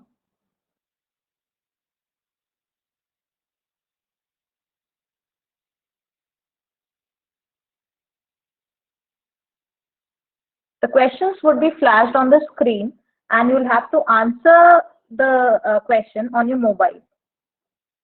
You'll have to select the the options from in the mobile.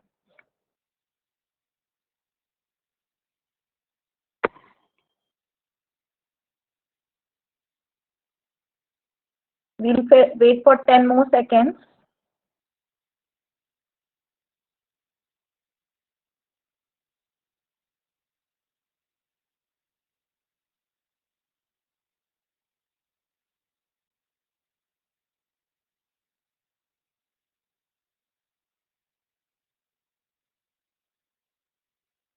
Great, then we are about to start. So the first question is,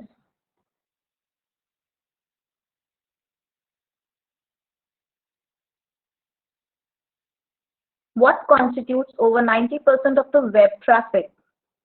And the options are boats, humans, air, and water. You've got 20 seconds to answer the question.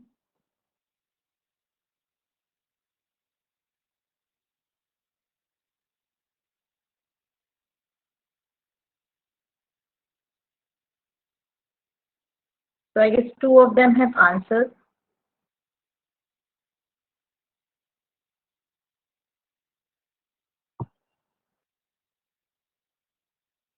I request everyone to participate in the quiz and answer the questions. So the next question is, according to Gartner research by 2022, what would be the most frequent attack vector resulting in data breaches? The options are DNS, API, SQL, and XSS.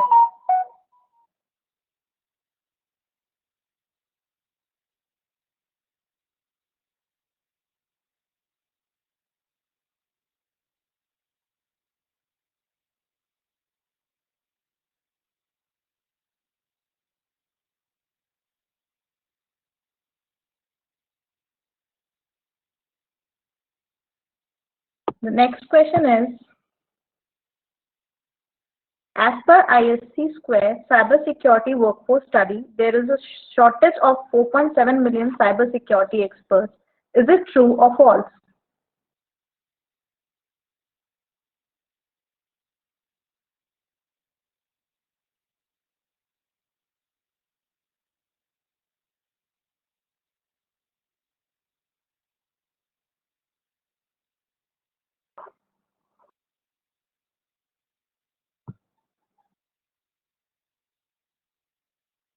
The next question is, how many data breaches occurred exposing how many records in 2019?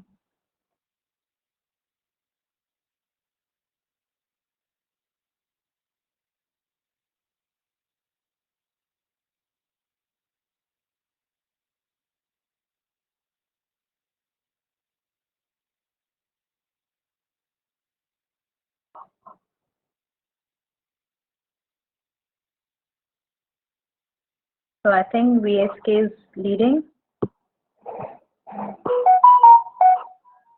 What does the CAPTCHA stands for?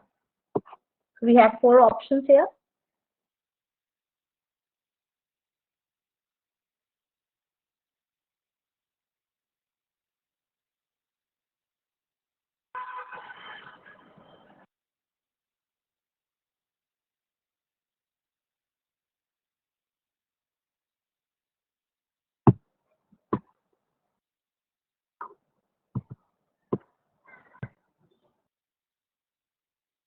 How long has the encryption been around in the world? The options are 600 BC, 780, 1592, or 1889.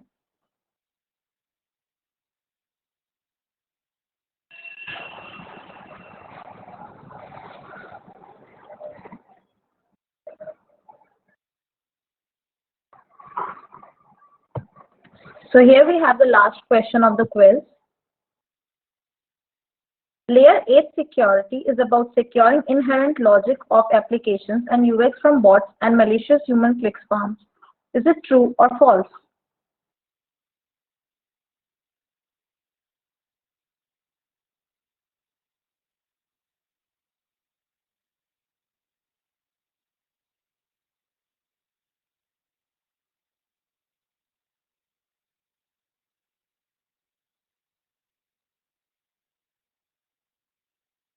Great. So now here we'll have the winners. So Pratha scored the third position. Kali Raj scored the second. And VSK has scored the first position. Thank you everyone for joining the quiz. We'll be soon sharing the feedback survey link in the chat box. Request all the attendees to fill it. Over to you, Dr. Sriram.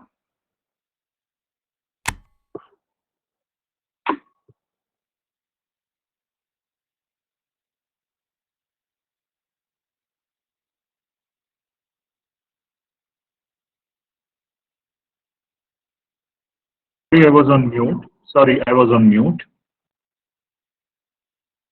You may continue. Yeah. Tell me, Srishti. So, Dr. Sriram, you can just continue it. We are done with the quiz. I think we can close the session. Okay. Yeah. Thank you, everyone, for participating in this session, in this entire FI panel discussion, and also the quiz, and listening to the presentation on this topic of excellent and contemporary interest, leveraging machine learning, automation, and AI. So what I'd urge you to do is fill out the feedback form, please. And I hope you've taken all the resources and notes from this session. And please do keep in touch. Okay. So with that, I close this session. Thank you, everyone.